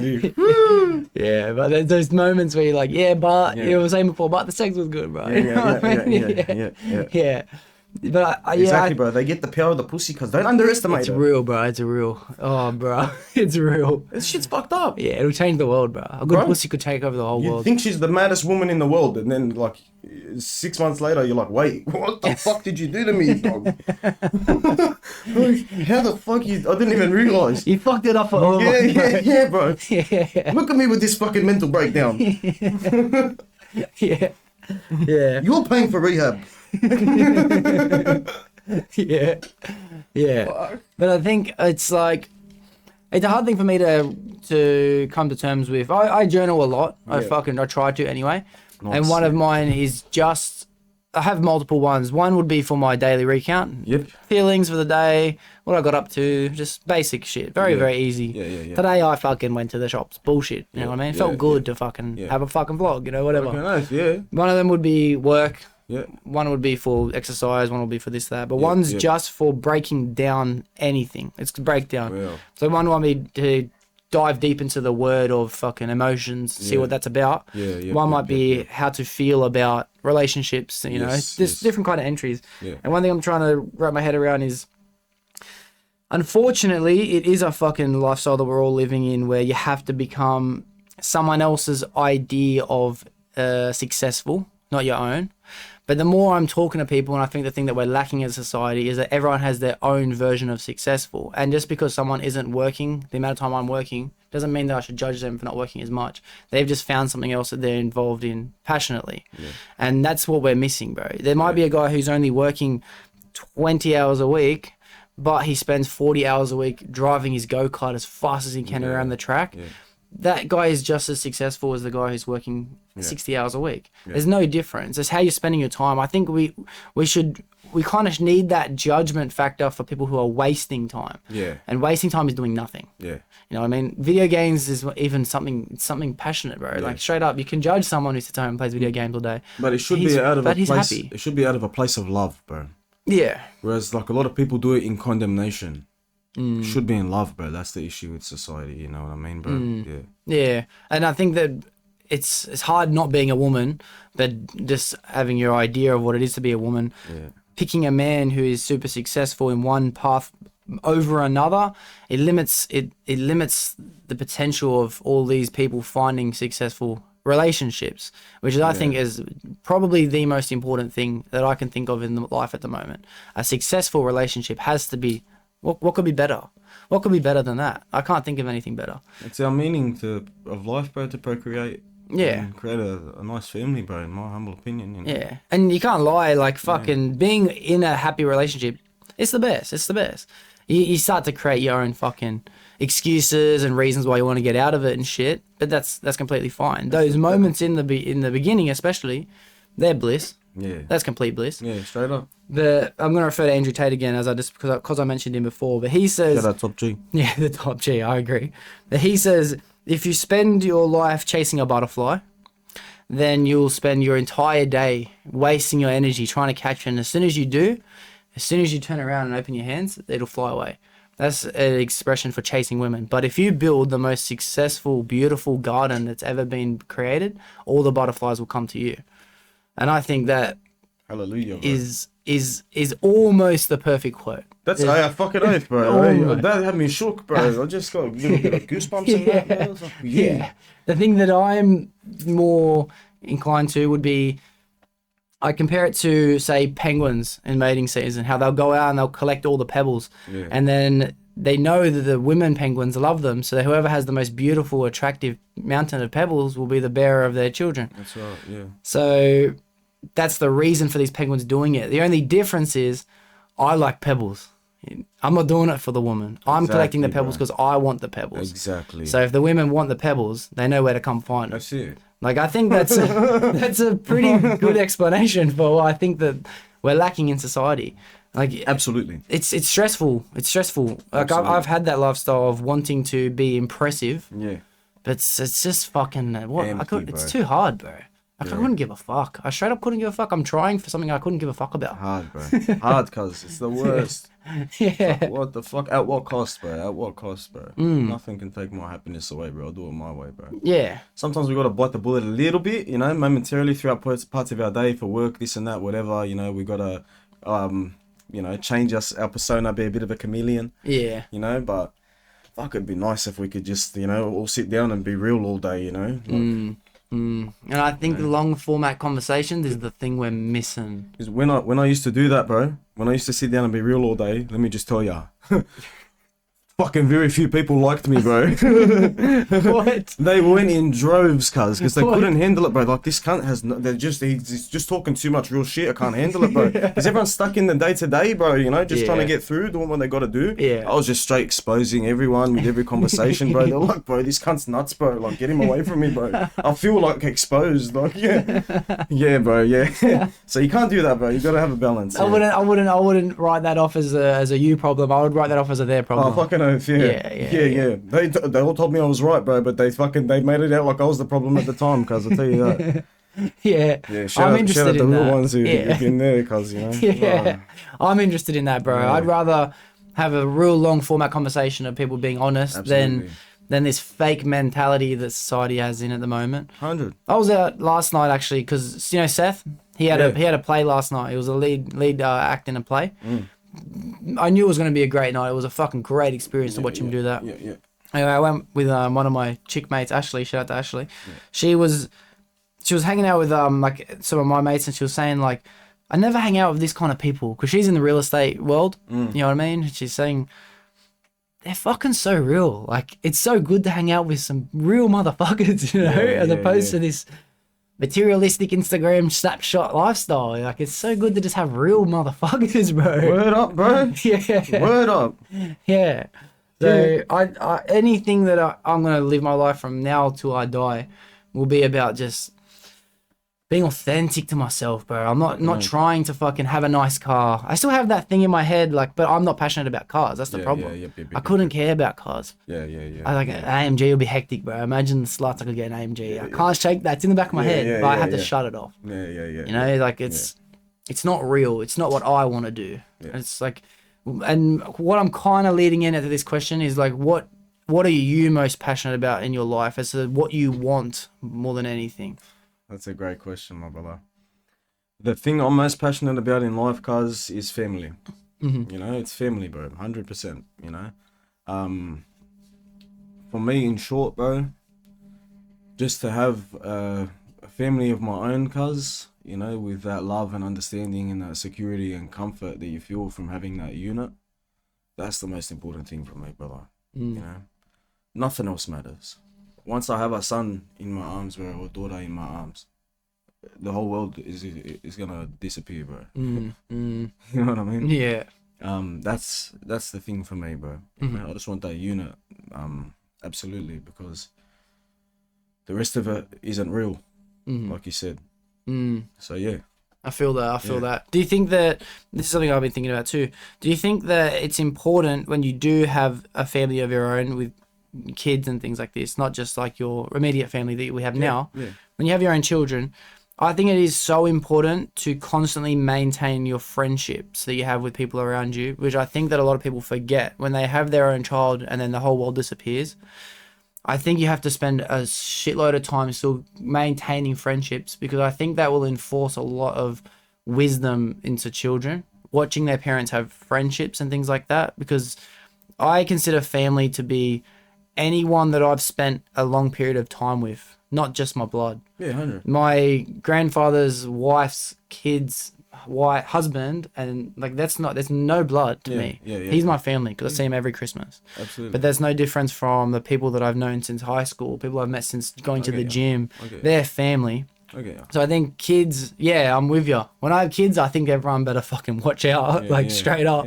There's only going to be one pathway in front of that kid, and it's fucking clear. That's right, 100%, bro. But I can't let go of the people I already have, And I think a lot of people, just looking at generations above us, they let go of their communities, you know what I mean? They kind of did. Or is that maybe just something that I'm used to? Is that something that you've noticed?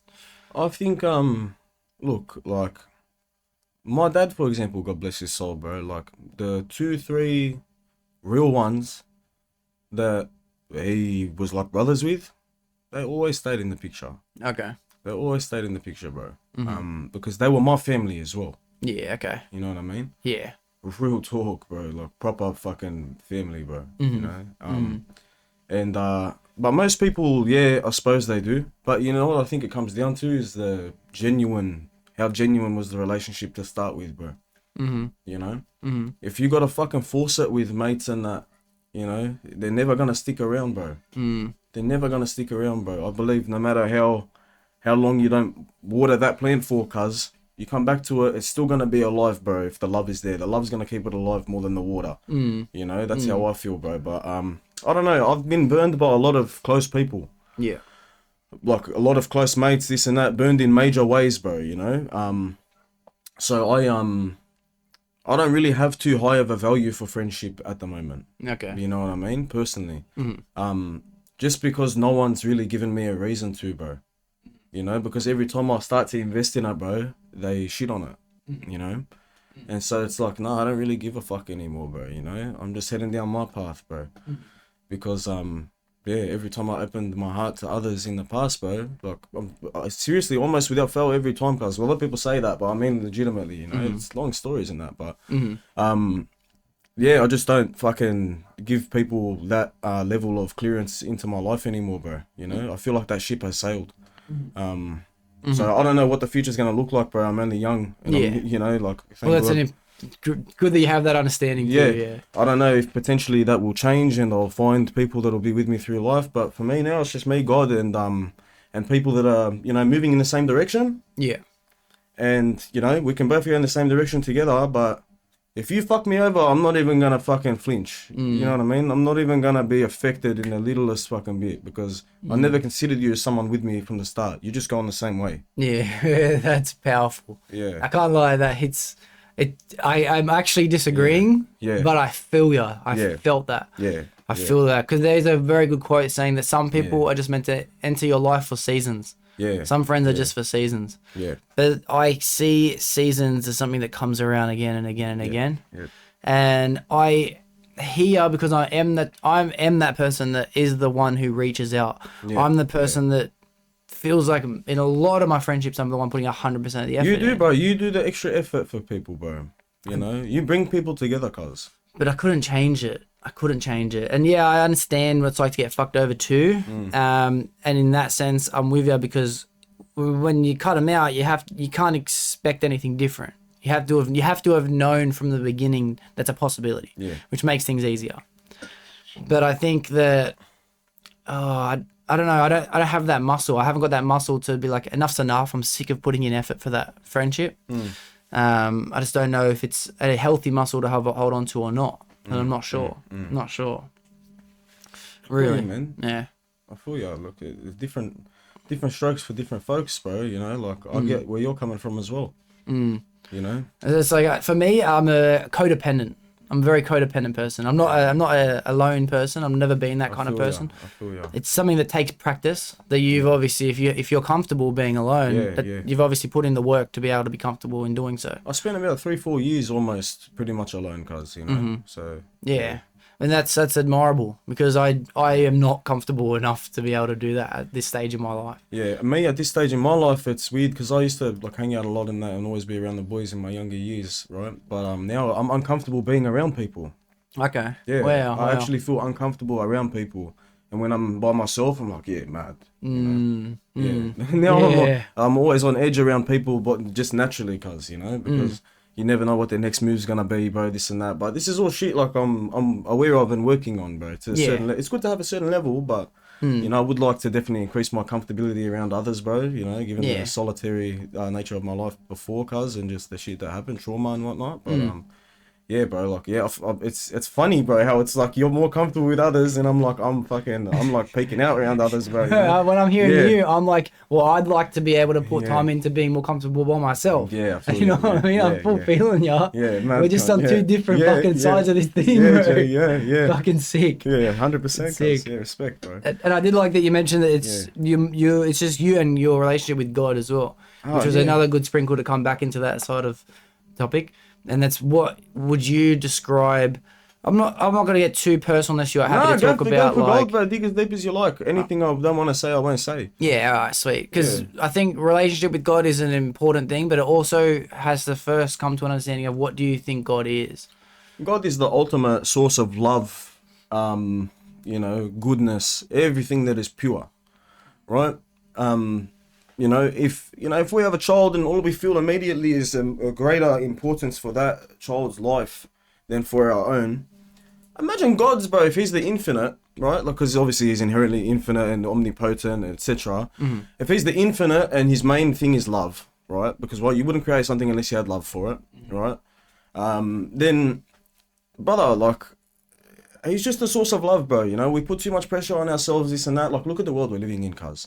If you fucking beat yourself up for, fucking around doing a few sins, this and that, bro, you're being too hard on yourself. God knows what we're exposed to every day. It's not like we're living in the 1400s when everyone was doing the right thing around us, cuz. We fuck up and we feel guilty, and that pushes us away from God these days, bro. And I believe that's one of the traps of the devil, cuz. But in my humble opinion, bro, God is there to love us no matter what, no matter which fucking street we've been down, cuz, what we've done. He's there to support us and hold us and cherish us and bring us back to, look, you're my kid. That's it. I'm with you. It doesn't matter. Yeah. Yeah. Because that's exactly how you'd feel about your kid, isn't it? It's exactly how you'd feel. Absolutely. Yeah. I'm a big believer in the yin yang. I see that to be a great expression for what life truly is. Yeah. And that brings me to the quote from the Bible that the closer you get to God, the closer the devil gets to you. Absolutely. There has to be that healthy balance because it's kind of necessary. It's able to test your faith because you have the devil so close to you, And when you think you're in the right direction, sometimes you're being deceived, which is I wouldn't change it. I think that's an interesting part of life. I think it makes it more fascinating, curiosity wise anyway. Absolutely. But I think I have a very similar expression to what God is to you. I think I really do. I used to use Christianity as my driving factor. Yeah. Not anymore. I can't, because I don't believe in everything that the Bible has to offer. I don't believe in the changing of transcript, but I believe in the foundation behind it. Yeah. Everything the book has to say as a foundation level. I can understand that perspective. Yeah. And I think but that doesn't take away the fact that I think the Bible is the answer. Yeah. Just as much as I don't think the Quran is the answer. I think that both of these are the weapon. It's the weapon you need to finding your faith. Yeah. But I think God is another way of explaining this fucking love that is holding us all together. Absolutely. Which is literally a being. It's a life form. But it's not a life form we can comprehend, Absolutely. And I think people get confused with that. People think God is literally a man in the sky. I hear this all the time. It blows my mind that people think it. I think people think of it like The Simpsons. You know how The Simpsons has God? Yeah, exactly. It's like a big hand or something? Yeah. Like no one's going to believe that. Simpsons done all sorts of crazy shit, bro. Yeah, no one's going to believe that. No wonder. But when you start to wrap your head around the fact that it's a presence, it's something that is looking out for you. You're here for a reason. Yeah. Then I think I think my relationship with God anyway, it's something that I'm constantly trying to work on. Absolutely. But it's also something that I constantly find myself picking apart. Not the foundation. Skepticism. It's the skepticism behind the ideology people have made up about it. The technicalities. That's what we all get caught up over, bro. Yeah, the technicalities. Yeah. But the thing at the middle is what I'm looking for that. I need that. I'm trying to figure that out. Yeah, that's what fucking sick thing. Even though I believe in the Bible, bro, like I'm a Christian, and like I've been told by a lot of people, we all, like, even people that don't believe in religion, right? They're like, you know, it's all love, this and that, you know, they just get lost in translation and this and that between each religion. That's why I don't do religion. A lot of people say that. I'm like, bro, you're 100% right. You know, you're 100% right, bro. It literally doesn't matter, you know, as long as you believe in God, that's all that fucking counts, bro. Like, or even just in the greater goodness, bro. You think because, you know, someone, like, it doesn't matter, bro. I'm this, I'm that, I'm this, I'm that, bro. You know, it's like, these are all my kids, bro. What are they arguing about? You know what I mean? It's all good, you know, don't worry. Like, yeah. Like, far out, you know, so. Yeah. But the idea in practicing a religion is so powerful. Absolutely. Because you're letting go of your ego. You're like, there's no need to fucking worry about what is. Yeah. Let's just focus on what is really there. Yeah. You know? Absolutely. And I think that's... I think that I'm getting... I don't know if I'm getting more and more back to following a religion or if I'm just continuing to be skeptical. But it's something that I want to spend more and more time working on every day. I think whatever works for you to protect your heart and keep you moving forward happily, bro. As long as you're not hurting anyone else doing the wrong thing, cuz, and you stay to the generic code of any certain faith, you know, I believe the Abrahamic religions, you know, we've got a good code. Most law in the Western world is based on that and vice versa, you know, like Islam is an Abrahamic religion as well. We can all agree we've got good laws that keep us in place. As long as you follow the main ones and you just do whatever you can that your mind can handle, because you don't, last thing God wants you to do is go crazy. That's it. Yeah, of course. As long as you don't go too deep, whatever you want to do, explore this and that, that's my take on it. Yeah. I guess it could even be a dangerous thing going too deep into even a religion could be dangerous. It's made for scholars, bro. It's not made for us, bro. It's too confusing. I went down that path, bro. I once dove into, there's this, what do you call it, subscription-based platform called Daily Wire. And it's like, you know, Ben Shapiro, you ever heard of Ben Shapiro? He's like Eventually. He used to be like a social justice warrior, arguer on YouTube and shit. Everyone used to watch him back in the day, Ben Shapiro. Yeah. And there's this documentary called What Is a Woman that came out recently. I liked it. It's a very good website, but Jordan Peterson's on there. And him and his mates break down the Bible. And I listened to this. They're breaking down the book of Exodus at the moment. And I'm listening to this and I'm thinking, I am so dumb. I am so dumb, bro. These people... I couldn't be able to understand their level of what they were extrapolating. Yeah, like it's, you're right when you say it's not meant for us, bro. Yeah. You start getting real confused if you go too deep into it too quick, bro. Yeah. You know? I feel, bro. I find as long as you go by what your heart tells you, you're all good. You know? Yeah. Because if your heart's telling you something's off, even though the facts are telling you it's true, follow your heart, bro. It knows better. Our brains are flawed, cuz. Yeah, for sure. Yeah, bro. For sure. Because, I'll leave the logic up to the others, bro. You know, I went down that path, thought I was a professor. Nah, bro. Fuck. I'm always checking myself on that. Yeah.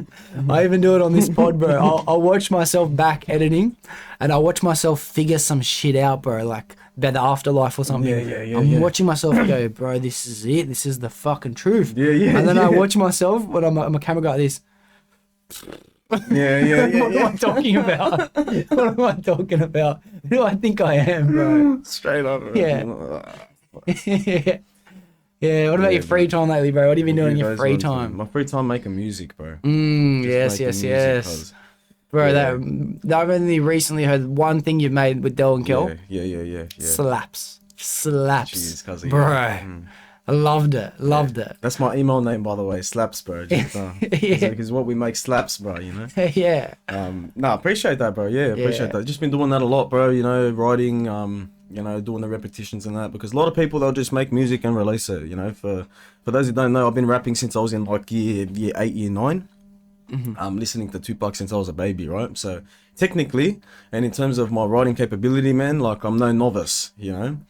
But I'm also a businessman, so I'm not going to release a product to market until I know it's the right product, you know? So that's it. It's not, you know, like I don't doubt my ability whatsoever, but I'm like, you know how we said between 99% and 100%? Yeah. You get it there, you take it to market, bro. Instead of getting a wave slowly, all of a sudden you're the new phenomenon. You know, I'd rather take the, you know, the highest possible outcome. I like that. I respect that. Yeah, I'm willing to invest years of practice and this and that. So that's what I'm doing, man. Yeah. So have you released anything as of like recently or anything? No, I haven't, bro. Absolutely not. Because you know, I think you're taking your shit off Spotify, haven't you?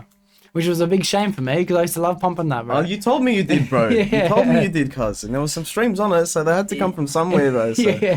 thank you for that, bro. Yeah. I'm glad you liked it. Yeah. I think you'd be a really big fan of the, the sort of music I'm putting out now, man. I just stay real, bro. It's a reflection of my life, cuz, I make it marketable as well, but it's all about real shit that I want or I've lived or anything like that. I'm not just saying shit just to be saying shit. Yeah, nice. Nice. Yeah. That's one of the struggles I have when it comes to just creating music. Is like I find struggle articulating what is real and what I'm just saying because I've heard other cunts say. I'm not good at that. I'm not good at that. It's not my form of creativity, expressive wise. It would take a lot of practice for me. I feel ya. If I jump into a freestyle with one of the boys, like I'm just going straight to being a fucking thug, bro. And I ain't no thug, you know what I mean? I think it's just because I've got so much to say, and not many people who listen, if at all. You know what I mean? So I need to say it somewhere. You know what I mean? Like, because I'm a very solitary person, you know? So I need to fucking say it somehow, bro. You know? Like, I'm gonna fucking blow up if I don't. So that's why I write it in the raps, bro. I think that's probably why. Is there anything that you could send me personally that I could fucking just hold on to? Absolutely, brother. Yeah, 100%. I got plenty of tracks, bro, on the back burner. Plenty. Nice. More than 50, 60 on my phone, cuz. Yeah, beautiful. Yeah, bro. Yeah. Yeah, Dale wants me to come jump on another track with him lately. And it's like, this time I would rather spend a little bit more time working on it. Because the last time he asked me to come on, I think I just came over and just fucking did it in like 15 minutes or something. And it wasn't something I was very proud of, But I still felt proud of it. Like I actually genuinely liked the song. It was actually alright. I had fun doing it. Yeah. But like I can see that there's levels that I need to start. If I want to keep doing it, I got to start hitting some levels. It's all practice, bro. Like a little baby, bro. It's just about who you are. It's just expressing yourself as a person, and learning how to do that expression. That's just a skill that you learn. Very anyone true. can do it. Yeah, very true. But even anyone can sing. You Bro, that's the reckon? trippiest thing. You reckon? That's the trippiest thing, bro. I've been playing with this idea. You reckon that's true? I swear. Yeah. I swear to you, cuz. Yeah. I never used to be able to sing, bro. When I was alone for years, cuz, just fucking seshing in the garage, bro. Speakers, this and that, bro, I just sing along to M Huncho, D Block Europe, this, that, bro, get my vocal chords in tune, bro. Keep doing it until I hear the right key. Yeah. And then all of a sudden, bro, now I can sing, Yeah. And it's like, what? And and I told myself before, bro, I go, if I learn how to sing, I swear to God, I'm never going to stop. Yeah. Okay. Now all day long, cuz, I'm in the car, you know? That's mad. Yeah. That's mad. 100. So anyone can do it, bro. Mad. It's just practice. It's a muscle, bro. Okay, that's cool. muscle, Because I yeah. tell myself I'd spend 6 figures to be able to sing. I would spend 6 figures. So if it's possible, tell me what to invest. Bro, I swear, cuz. Invest in a mad kick at space in your garage, bro. Yeah. Some big ass speakers, bro. Yeah. And a lack of what the fuck the neighbors think of you, bro. That's all you need to fucking have, bro. Just sing your ass off, bro. Yeah. Because I can't lie, in the shower, I hit notes, bro. I hit notes, no lie. I hear it, I'm like, that's fucking crazy. I get out, Yeah. it sounds hectic. The more I walk down the hallway, I lose it. I don't know if I lose the ability to hear the echo or what it is, but... You either start thinking about it too much, so it changes the way that your muscles operate, bro, because you're thinking too much, cuz it fucks it up, or your throat becomes tight, or your muscles aren't used to making... It's like muscle memory. Okay. So anytime you want to hit a E note, whatever that note is, you know what I mean? The more times you do that, the more times when your brain sends that signal to fucking sing that note, bro, it sits in the exact place where it hits the right resonance to hit the right amount of hertz as frequency to deliver that sound. That's all it is, bro. Yeah. You just keep training it over and over again, and then fucking all of a sudden, boom, you're fucking Nate Dogg, bro. Yeah, that's mad. Yeah. You're right. Because there's this one chick I followed on TikTok a while back, and she was singing in this car park. I'll put a link in the description. People probably heard it. She's singing this song, and then she hits this fucking note that was like this crazy build up, like this craziest note I've ever heard in my life. Yeah. And I'm just like, wow, that deserves a like, straight up. I liked it. She popped up on my TikTok again recently, like over the next few months. Yeah, she's alright. She's alright. And then anyway, I'm just like, now I see her constantly repeating that note over and over again, and she actually performs it live. Yeah. And in the moment, it was such a fluke that you see her be like, oh, what the fuck? She didn't even know she had it in her. Yep. And now she's performing it live. Yeah, So 100%. Perfect example, brother. Yeah. Perfect example, cuz. Yeah. yeah, it's sick. Yeah. 100%. Nice. Yeah, man. What about other than music? Anything else that you fucking just spending your time doing? Like watching anything in particular? Anything like that? Fuck, bro. Like, just fishing videos, bro. Fishing videos, that's alright. I've got too much shit in my mind I'm trying to execute already, bro. Yeah. for me, I'm not trying to take in too much more knowledge. Yeah. Because I feel like I've got what I need, and I just need to execute it.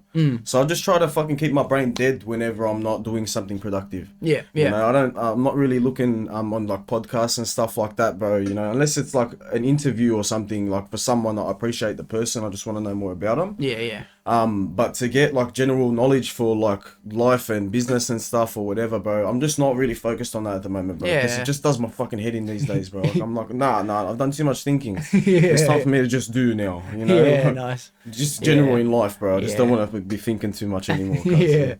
Well, the good mentality, because it just means that you're able to snap back into fucking go mode, you know what I mean? Absolutely, bro. I can switch on and switch off. You know, I'm switched on for 12 hours of the day, cuz. As soon as I finish work, cuz, boom, I'm switched off. Yeah. Unless I've decided I'm going to do something extra for the day. Yeah. You know, but I'm very good at flicking that switch now, thank God, bro. You know? That's a good skill. It's a good skill. Yeah. I find myself getting better at that as well. Definitely. Absolutely. If I get home from work and there's a couple of hours, it used to just be chuck on a good podcast, comedy, have a laugh, that. Now it's like, there's a video that needs to get done. Let's get it done early. You know, there's a book that needs to get read. That's read an extra 20 pages. Things like that. Yeah. It's like I am constantly narrowing my fucking windows of opportunity to take in more information. But I do love taking in information, bro. I love a good documentary. I love a good fucking podcast. Don't get me wrong, fuck yeah. Like, I love my documentaries and shit, and I'll sit and watch Joe Rogan and that, you know, here and there, bro. But I mean, like, for the sake of, like, hustles and that, I'm not doing too much, bro. I'm just like, one step forward, get it cemented, another step forward. Yeah. You know what I mean? Yeah. That's what I mean. But in terms of the entertainment, fucking oath, bro. 100%, you know? You can't take on too much hustle, because you're not hustling at all. Yeah. If you try and do 100 businesses in a year, you haven't tried one business. Absolutely, bro. Yeah. Absolutely. Yeah, I feel that. I definitely feel that. There's there's a segment I like to do, right? I mentioned it earlier, called Deep Questions. Yeah. I love this fucking segment. It's honestly my favorite. The deep questions, man. Right, let's go. We haven't started yet. Let's go, bro. Let's go. We haven't started yet. Fucking nice. There's if there's any dead time, I'll just skip past questions that we have frequently on here. Yeah. But it's good because this will lead us to topics somehow with the magic of mouth, bro, that we would never have gotten to. Yeah. The question might be one thing, we'll end up talking about something way different. It's a sick thing.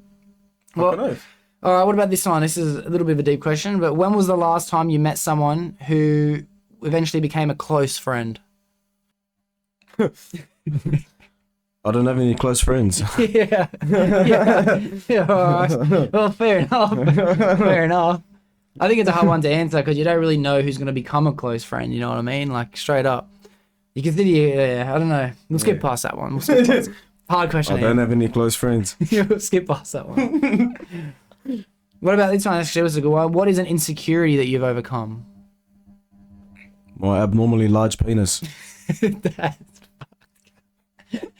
That's insecure. When was that ever insecurity, bro? No, honestly, an insecurity, bro, like... an honest insecurity that I've overcome would be the insecurity of being the sickest cunt. I can't fucking think of one, bro. I like it. And I refuse to materialize anything that doesn't benefit me. Yeah, nice. You know? So even if there is an insecurity, bro, it doesn't exist, bro. Don't worry, bro, right? Like, yeah, nice. Yeah, you can think it exists, it doesn't exist. Yeah, nice. I like that. Yeah. I like that. I like to answer these as well. Yeah, so I feel like it's an interrogation, you know what I mean? Cool. Yeah, mad. And then sometimes I'll even answer it first. Like, I like the back and forward thing. Yeah. But realistically, I reckon I've had to overcome. Yeah. But it comes in waves. It will come like every, I'll call it fucking 2 years maybe. And it might just trickle its fucking nonsense for a little while at me. But it would be like the fear of rejection. You know what I mean? Like even not just with women as well, also with putting yourself out there, public speaking, making an announcement at work, reaching out for a pay rise, things like that. That fear of rejection, bro, it's a weird thing that I feel it, and sometimes I don't even realize I'm holding back from it. Yeah. And then I just have to remind myself, I'm the fucking shit, bro. Like, what the fuck? Like, what am I worried about? 100. And then as soon as you remember that, you get whatever the fuck you want. Yep. So I've come to terms now with this fact that I will get whatever the fuck I want. Yeah. There's nothing that will stop me from getting what I want except time. Exactly. Time's the one thing I have no control over. Mm-hmm. If I want it now, I might get it in 10 years. Yeah. But I'll get what I want. Yeah. You know what I mean? Yeah. So fucking insecurity would have to be one of those things. But even time, I just might add on. Just whatever you can do in 10 years, you can do in 1 year. there's a way to do it. You know what I mean? So I get what you're saying. I'm not saying like I'm not correcting you. I'm just saying. No, like, I hear. Like the time is also a fucking like you know, something that you don't need to be necessarily like put off by. You know, if whatever someone's trying to do. You know what I mean? There's a lot of people that do what takes fucking 30 years to do. They do it in 5 or whatever. You know? So yeah, I think it's part of the law of attraction. Yeah. Which is faith at the end of the day as well. Yeah. And it's almost like you want something, and then the reason it might take 10 years is because you put it on the back burner and you've forgotten about it. That you'll still get it. It's a really crazy thing that life gives you. You know, that God gives you. It's whatever you want. Yeah. You will get whatever you want. It's amazing. I love that. I love that. It makes me excited to keep fucking living, bro. Straight up, because you're right, bro. What else do I want? You know what I mean? 100%. Yeah. 100%. Fuck, I'm getting the MG, bro. Yeah, fucking us. That's it, bro. Let's go. Let's go. Yeah. Rolls Royce, bro. Rolls Royce. Yeah, true. Why am I limiting myself to an AMG? Yeah. Don't worry, bro. Don't worry. What about... Don't worry. This is a hard one. It's a hard one. If a book were to be written about you, what would you want the title to be? Fuck, bro. Good question, eh? Fuck, bro. Yeah. The Last of a Dying Breed. Oh, you get some fucking... I like that gem, bro. The Last of a Dying Breed. Yeah, I love that. Say less. Let me read the rest, bro. Let me read the rest. If I was to write a book, I genuinely think that the title would be Not My Story.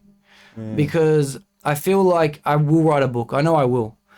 But I'm a sponge for everyone else's wisdom. You know what I mean? I've learned that, especially if you're doing this podcast. I'm going to gain so much knowledge off you, even because I'm going to go back and watch it 5 times as I edit it. And that's all I'm doing is I'm taking in what everyone else has done right and wrong, and I'm using my life as an expression for it. So really, I'm not an individual. My individualness is a collectiveness of everyone else. So Not My Story, I think, would be a good fit for it. That's fucking nice, bro. Yeah. I've had this question before. I've had a lot of time to think about it. Yeah, straight up, bro. No, that's cracker, bro. Yeah. Not my story, bro. Let me tell you that's gangster, bro. Yeah. There's a duality of it because at the same time it's your story. Yeah. And a sponge of all the other stories. Yeah. But I think it's exciting. That camera way... just flipped, bro. Oh, fuck, straight on me. I've got 2 cameras now. What's the difference between who you are and what you do? A lot, bro. Yeah, a lot, man. The difference between who I am and what I do, bro. Look, don't get me wrong. I express a lot of myself in what I do every day, right? In my job, in my daily activities, I do express a lot of myself. But right now, like, if I ask myself, right, I'm way too furious, bro, to be myself right now at this point in life, just based on the last year I've had, bro, right? I'm way too furious to just be myself. So I'll be what I've got to be to fix myself. If that makes sense. Okay, I'm kind of hearing what you're saying. Yeah. You're too furious to be yourself. If I just purely expressed myself right now, there'd be a lot of drug addiction, bro. There would be a lot of broken relationships, cuz. A lot of probably arrests, bro. You know, for violence. Yeah, I hear. There would be a lot of fucking shit going on, bro. You know, it'd be fucked up, bro, you know? Like, it'd be really bad. And I'm not saying that to say that. I mean that genuinely. Because I've got so much lack of closure. In so many respects. And so much emotion attached to that, bro. Where I would go and do some crazy shit, but instead of doing that crazy shit, bro, I'm moving forward. I'm doing something that's going to get me set up for life, cuz. And eventually that crazy shit that I'm pissed off about, it's not even going to be a blip on my radar. It's not even going to be a blip on my radar, you know? So I'm just working towards a better life so that the self that I've got right now becomes a different self. Yeah. And I'm just using logic to do that. Because if I acted on my heart and what I wanted to do, there'd be a lot of fucked up shit going on right now. And it wouldn't actually benefit me as a person in the future. So, yeah. Well, yeah. But I hear what you're saying. But the funny thing is about that is, like, there's a person behind that making that decision, and that's you. So you really are a leading example of who you are for what you do. You know, you have that little bit of fire, you know what I mean? You know you have that, whether it's a little or a lot. It's fucking too much, man. I've had fire in the past, bro. This is a fucking inferno, bro. Yeah. But you also have that part of you that is like, the smart, like, let's fucking not worry about that. That's not going to get me anywhere. Absolutely, bro. You know? All I want is love at the end of the day, bro. It's just pain makes you act out of character. Yeah, I feel you. Do you think realistically, I'm no therapist, do you think that's something that will go away, or is that something that needs to be dealt with as you go? Like I said, bro, you hold that baby in your arms because the rest of the world is gone. It's just the lack of something to fulfill me for now. That's why I think about the pain. I hear. You know? Yeah. If you've got something in front of you that satisfies you, everything's gone, bro. Yeah. You know what I mean? Because when you're up in that, do you think about anything else? Because you can't remember what you're stressed about this morning. Bruh. But All I'm replace thinking that. is not yet. Replace that satisfaction with the pure, wholehearted satisfaction of a family that loves you, bro. Of real people around you that are true to you and support you, bro. You know? And cuz, as if you're gonna worry about the fake dogs who did you this, that, whatever, blah, blah, blah, blah, blah, you know, name, insert fucking Insert fucked up name thing here. Insert you know? beep here. Yeah. Nah, long I feel beat, ya. bro, for a few sentences of fucking shit. But yeah, anyway, bro, that's it. It's just the lack of fulfillment for now. But that's why I know that the most reasonable and the only road I'm taking is towards that fulfillment. It's not towards alleviating any sort of pain. You know, on my first response, which is to, you know, drink up, smoke up, blah, blah, blah, this, that, fuck this girl, do this, whatever. No, I'm going down the way which I know is going to yield me success in years to come. Yeah. That's it. Nice. Yeah. I love it. Yeah, I love man. it. It's inspiring. It's a good indicator from the way I think as well. I have a very similar, not exact, but very similar mentality where it's like, if I wanted to be doing what I really wanted to be doing deep down, would I actually be on a bender right now? Really? Yeah, exactly. Would I or would I not? But I'm not. So is it really what I want to be doing, or is it just Yeah. part of me that wants to do it? Yeah. And that leads me to my answer, which is kind of like, what is the difference between who you are and what you do? And who you are, I don't know if who I am is who I think I am, or is who I am who I who I perceive to be to others. Yeah. Because like I'm only one person really taking on the information of what I think and who I perceive to be. But there's dozens and dozens and dozens of people that I'm touching by just being existent. Yeah, brother. And is that who I am? Who they decide I am? Who's the real version of me? I think it's you, bro. Because you get to say so, bro. It's your soul. But I get to say for me, but they also get to say for them. Fuck them. Yeah. It's you, bro, because at the end of the day, you're the only one who can control who you are. They can't control who you are, right? So if you've got the control over who you are, I think you're the fucking rightful person to decide who you are. You know? Because, like, as long as your words are matching with your actions and that, you know, as long as you can justify it, but fuck it, but eventually you'll become that person if you believe you are that person. But here's an example, right? Yeah. Say an inspirational character we have on the internet, like David Goggins or Jordan Peterson or Joe Rogan or some of these world famous ones, these ones that everyone's heard of. I would, and a million other people would consider some of them to be heroes because of the ability to help me become more motivated because of the person they're living to be. Yeah. So I might consider them to be a hero. So might a million other people, but they might not. So because they don't think they're a hero, are they not? Or are they a hero because we say they are? It's only because like everyone's judging one person in a bad way that we decide like, don't worry about what they say. You decide who you are. Is that actually a bad thing? Because then you're allowing yourself to become a negative person to everyone else around you? Or is it like you need to take other people's account into account? You know, it's a back and forward. It's just perspectives and reality. None of us can see reality. We all got our own perspective. For the sake of benefiting yourself, I think it's best to believe you are who you think you are.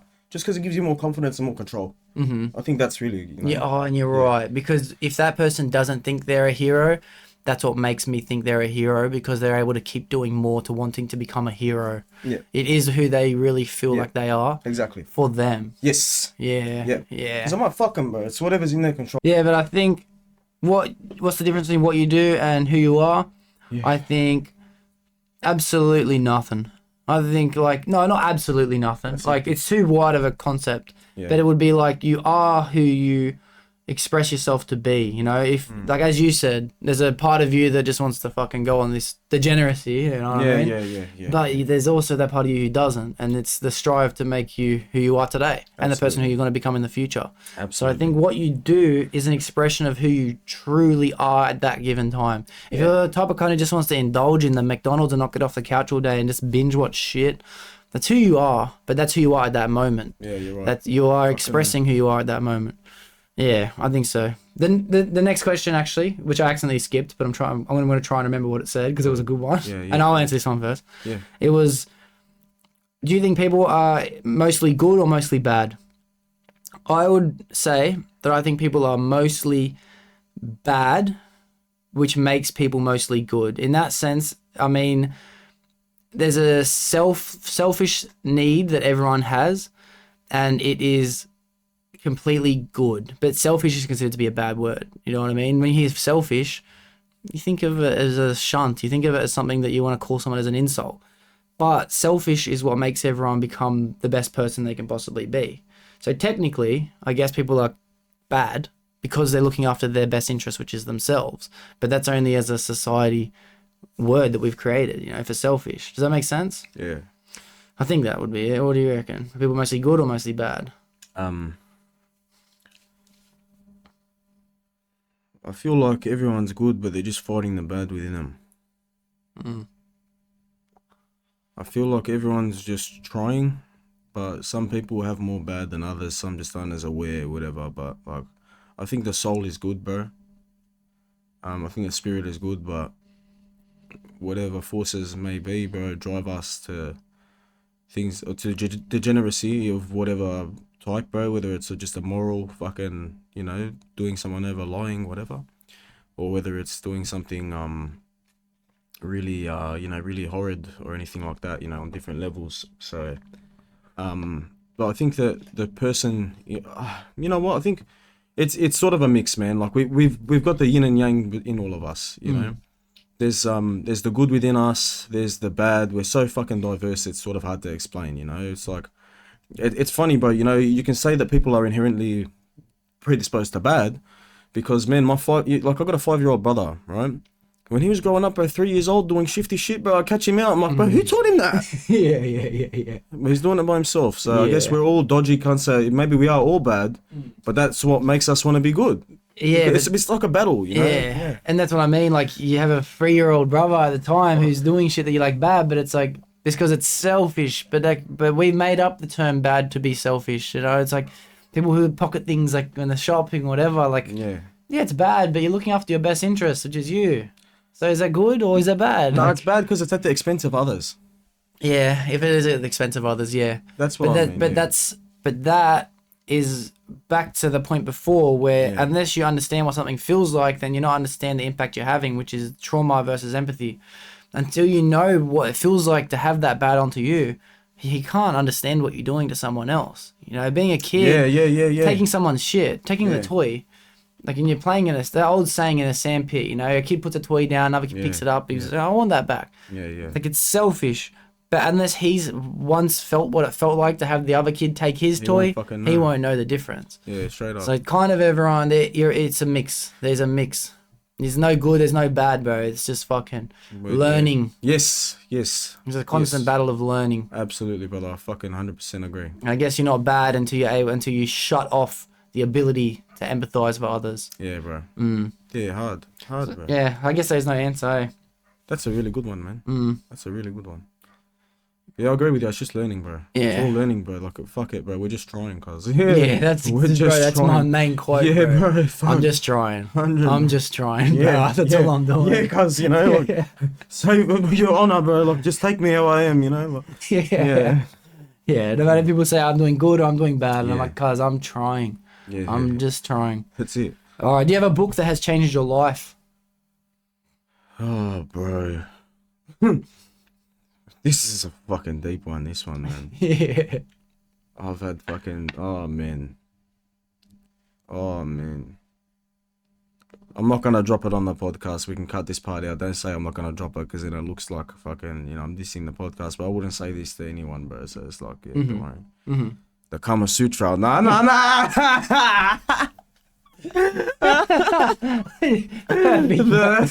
Perfect answer. Yeah, cuz definitely nah.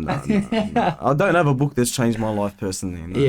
Yeah. I wouldn't have had a book that's changed my life. Every book I read enhances my life. It enhances it, but nothing I've ever read's being like, I need to change everything I'm doing. Because it's kind of like the law of attractiveness in a way, where it's like, I'm finding books that I'm interested in because I'm going down that path anyway, you know? Yeah.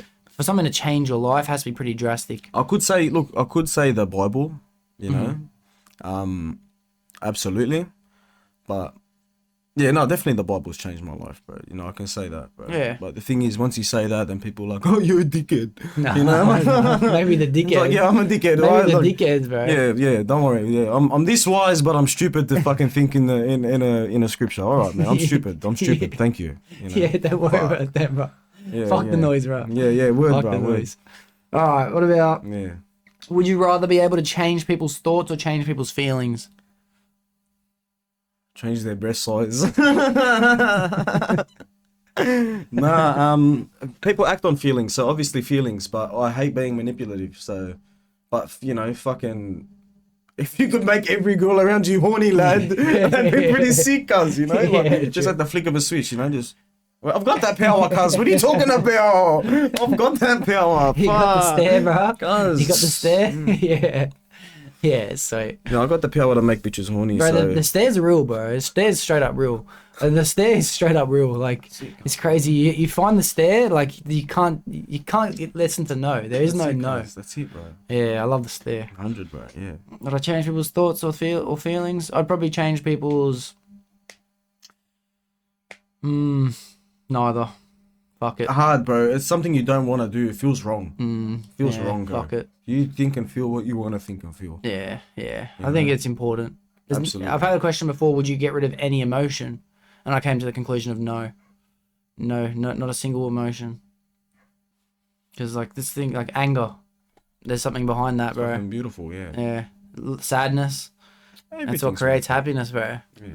Fucking nerves. Nerves are one of my favorite feelings. I love nerves. Nerves is like, fuck yeah, something's about to happen. Something's important. Something is about to be life-changing. It tests you, bro, yeah. Nerves for me is the pre-feeling to something that was about to become. To be honest, depression is a feeling for me that is the build-up. It's a pre-feeling to change. Absolutely. I feel depressed and I think, all right, fuck.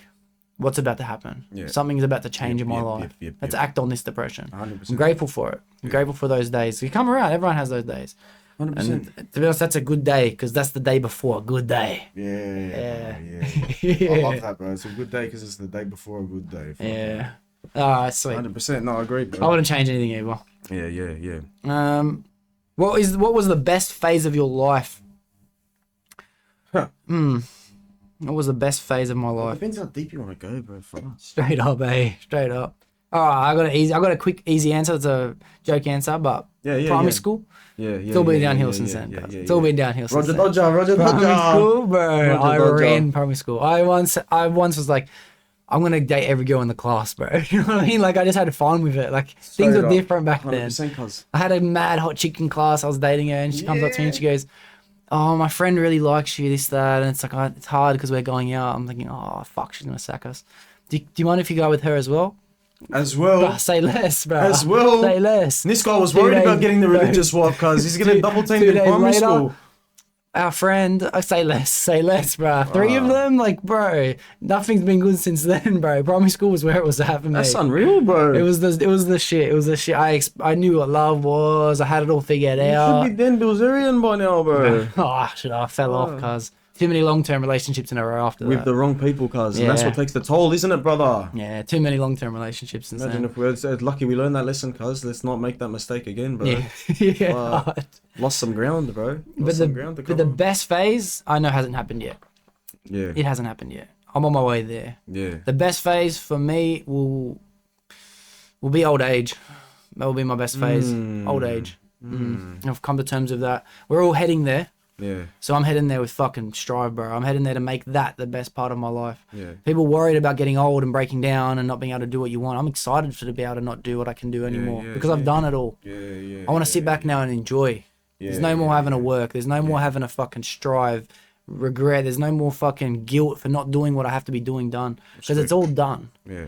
So that'll be the best phase. What about yourself? Yeah. Me, man, like, yeah, look, man, I've had a lot of fucking phases, and There's a couple that are the best, bro. You know, I think honestly the best phase of my life, like, look, childhood's given, bro, right? Childhood's given, bro. You know, there's golden days I got to spend with my best mate, who was my father, bro.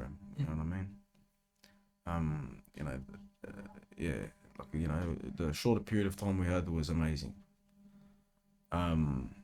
Besides that, my best phase, bro, was when I discovered who I was, you know, as in juxtaposition to my surroundings. Oh, can you tell me what that word means? I need to start using that.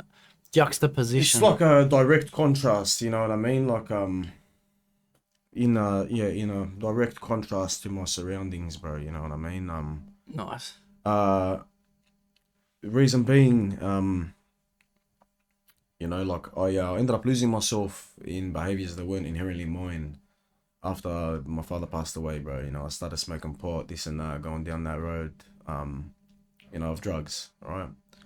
And hanging out with the boys and this and that, right? Anyway, I discovered a lot of things a few years, like quite a few years into that cycle. After a lot of soul searching, you know, changed religions, freaking, you know, gained a new identity, freaking back and forth, the search between who I am and who I am now, and, you know, who the people are around me, who do I belong with, and establishing that and figuring it out, like, fuck, you know, I don't belong with any of these people, you know, I don't belong with any of these people, bro, not my own family, not, you know, not my friends, bro, not, like, you know, majority of my fucking friends, and I just discovered, you know, who I was, bro, and set me apart from all the, you know, the religious groups I was with, from this person, from that person, from anyone. I was no longer confined by those shackles that was on me. And that's that point in my life that I was telling you when I was saying too much real shit, bro, and cunts couldn't hack it, bro. They couldn't hack it. Because I was ready to die. I was ready to die, brother. You know, and on that very, very edge of life where you're testing the limits, bro, seeing if you're meant to be here or not, cuz, you know, nearly ODing every night, this and that, you know? Testing those limits, bro, and really seeing what the fuck this life is, cuz, who I am, bro, and what the fucking path ahead is, cuz. You know, going through that and then realizing who I was, bro, and where the path was ahead, cuz, and just how shit had to be, bro. That was the most liberating experience of my life, bro, because I was no longer bound to my mother, to this person, to that person, to anyone, cuz, you name it. Not a single soul, bro. It was just me and God.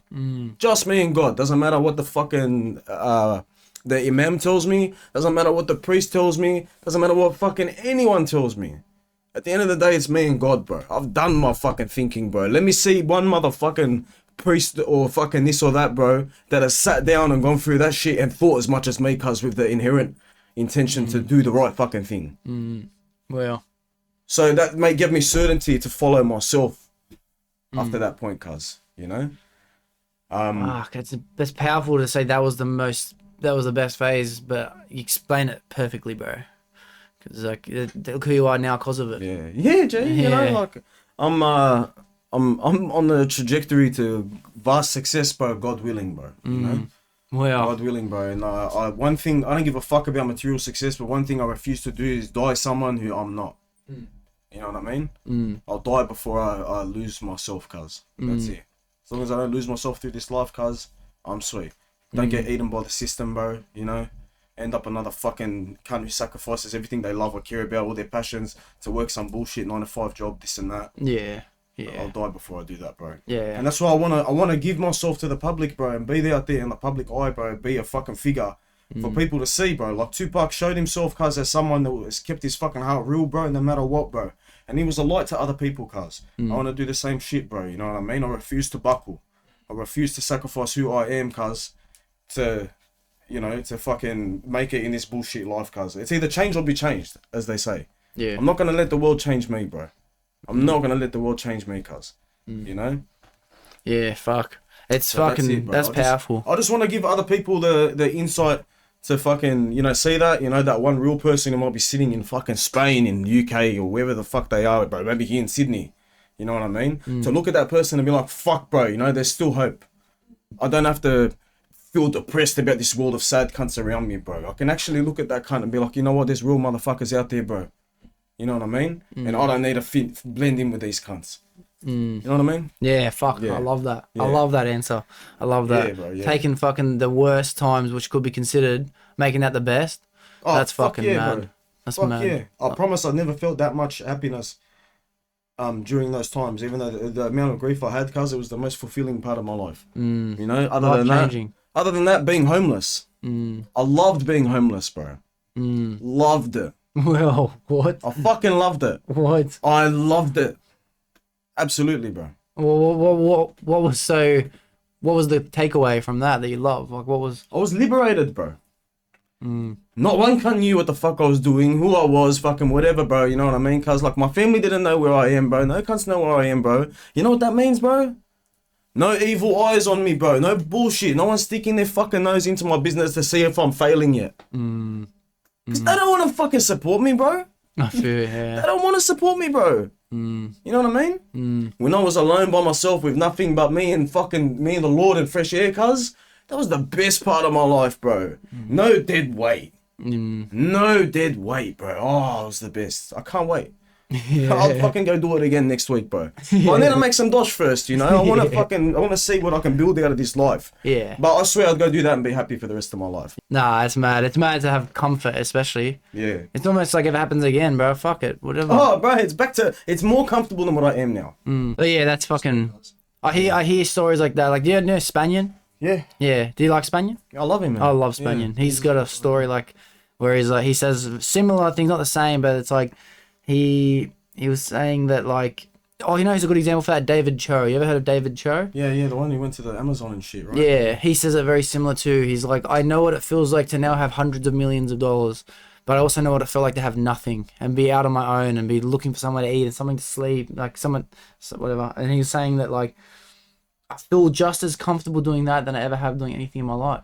Yeah. I was free doing that. Yeah. But I also can see the wastefulness in doing so. Like if I have the ability to make 100 million, let's make it. That's exactly right. But it's liberating knowing that I can go back to being broke. Joe Rogan says it too. Joe Rogan says Joe Rogan's always spent his money. He's never been an investor. He's always made good coin ever since he became successful on TV. Yeah. And he just spends it. His managers would call him, his finance advisors, bro, you spent $1,000 last night again on dinner. Dinner. The next day it'd be 5,000. I shout at my mates, bro. And like, what are you doing? He's like, I've had nothing. Yeah. I know what it feels like, and it's okay to have nothing. You know what I mean? If I can make 100 million, let's make it. But it's also good to know I can have nothing. Fucking oath, bro. Powerful. A lot of people live in fear of that. I live in fear of that. I feel you, bro. I live in fear of not having anything. But it's a good refresher, bro. It's a good refresher, bro. You learn a lot in a very short period of time when you go and do that, bro. And I guess it's good because you also have the strive. If you never had strive to have more than nothing, would it be good to be in nothing? Nah, bro. Oh wait, man. Yeah, probably not, bro. Nah. Nah, no way, bro. Like, because then you just waste your life, bro. Exactly. Yeah. You know, but. Yeah, I love it. Powerful. Yeah. Find another good. Hopefully, get another good one like that. Yeah, great, man. How about that shit? Yeah, I'm loving it, man. I'm loving it. Thank you. Yeah. Is there anything that you've ever been worried that you've wanted to do, but you're just worried about feeling judged? Probably early adulthood, bro. With I always wanted to try reverse cowgirl. But it was always, just to be like, I don't know if I should ask, cause we're only 14. Nah, bro, no. Sorry, can you please drop the question again? Is there anything? Sorry. I'll beep out that name too. Don't worry. No. Yeah. Go for it, cuz. I don't care. Drop her name, cuz. Hit me up. You know. She knows, bro. Let her know. Is there something that you've always wanted to do, but you were worried about feeling judged from other people? That you never did it. Fuck, bro. Or maybe you did do it, but you were just worried at the time. Something that I've wanted to do but didn't do because I was afraid of being judged. So it's hard for me to answer this too, to be honest. I couldn't think of one so far. I'm sure there is one, but... I guess my music, bro. Yeah? Because I've got such high expectations over my own music. But I've overcome this now, right? But in the past, like... Nah, to be honest, bro, it's never been that big of a fucking, like... Yeah. Because, you know, you get the, like, you naturally, bro, you're like, you know, I'll show you my music, but, like, you know, I don't know what he's going to think, this, that, whatever, bro. But that's, like, natural. It doesn't stop me from actually doing it, you know, like. Yeah. Yeah, no, I was raised with a lot of, like, if you don't like me, go fuck yourself sort of mentality, bro. Because I try to be nice to everyone, bro, you know? Yeah. I try to be the best that I can, bro, and I'm not just acting like a dickhead and being like, if you don't like me, go fuck yourself. I'll give you my heart, give you my love, bro, give you kindness, manners, everything, you know? And if you want to judge me, like, fuck you, bro. It's my life, you know? It's my life, yeah. That's what I think, yeah. So not really, bro, nah, because I couldn't give a fuck what people think, bro. I couldn't. I think I'm the same. I couldn't. It's because even from being a young kid, I kind of learned from probably the age of 6 or something in school to just fucking. If I want people's attention, it's easy to get it. I could just fucking be the class clown. I was always class clown. Yeah, nice, always like that. Nice. It was like, even when it came to, it's always, if I want to get a missus, I'll just go get a missus. I'm not scared to hit on chicks. I haven't had that fear. Putting shit on the internet. And I guess I don't really have that fear of judgment, but it's always because I just did it. You know what I mean? It comes from, I guess it comes from being a kid and being like, I think it's funny, let's just say it. If people laugh, they laugh. They might laugh one every fucking 10 times, but I'll get the laugh eventually. It's worth it. It's worth failing to get the laugh eventually, you know what I mean? So judgment, I guess I never really had it. Yeah. Yeah, look, I can't lie, bro. Like, when I was young, bro, like, you know, I started training at 14, bro. I put 15 kilos on in 5 months, bro. Like, not training, bro. Like, just getting fat, bro. You know, I'm still a bit, like, you know, stocky. You got stocky, cuz. You're stocky, don't worry. But yeah, put on 15 kilos, bro. Like, just from getting healthy again and that, you know. That's when I first met you when you were 14 training, you know. Yeah.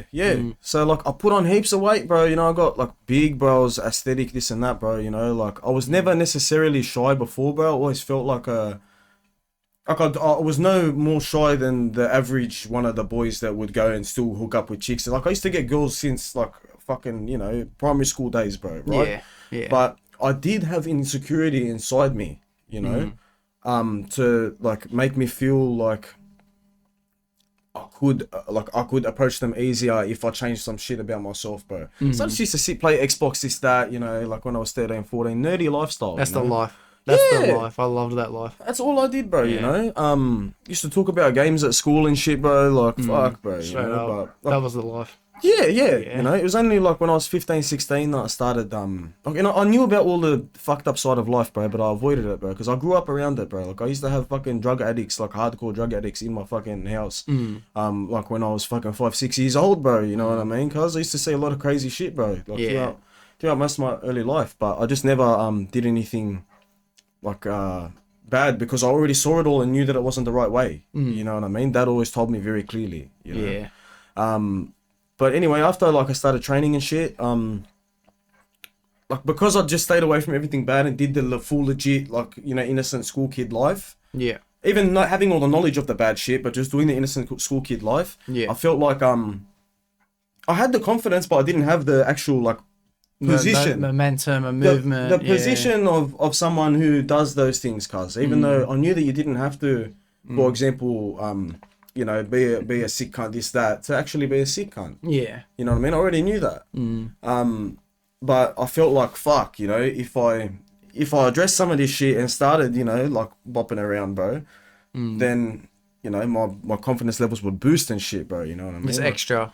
Bro. But it took me to like that level of like, of just, I'm like, I don't know, I always felt like the sixth cunt, but I also felt insecure. I'll go between, Mike Tyson said it best, cuz. He's like, you go between megalomaniac and I'm the shittest, worst person in the world at everything. You know what I mean? Between I'm the sickest cunt and I'm the, you know. It's upon scum, you just feel that, I guess that's a fucking common occurrence, I guess, that bounces around my head too. Yeah, bro, It's one moment, it's like, that's what I was talking about before. You get that trickle every now and then of like, fear, rejection, things like that. But then you just have to remind yourself, bro, who the fuck else is going to get this girl, bro? Who the fuck else is going to take this fucking job? You know what I mean? Like, bro. I'm going to take it. Someone's going to take it. It's got to be me. Yeah. I feel ya. I'll tell you one quick one, bro, which is, look, I used to, like, when I did a lot of drugs and shit, bro, it took a toll on me, cuz, you know, like, as it does with anyone after you do it for a long time and whatever, this, that. And I never touched any needles, never touched any fucking ice, nothing like that, bro, you know, no crazy shit. But fucking, like, it took a lot of a toll on me, bro, and after I was coming out of that, bro, I used to be very insecure about being perceived as a fucking druggo.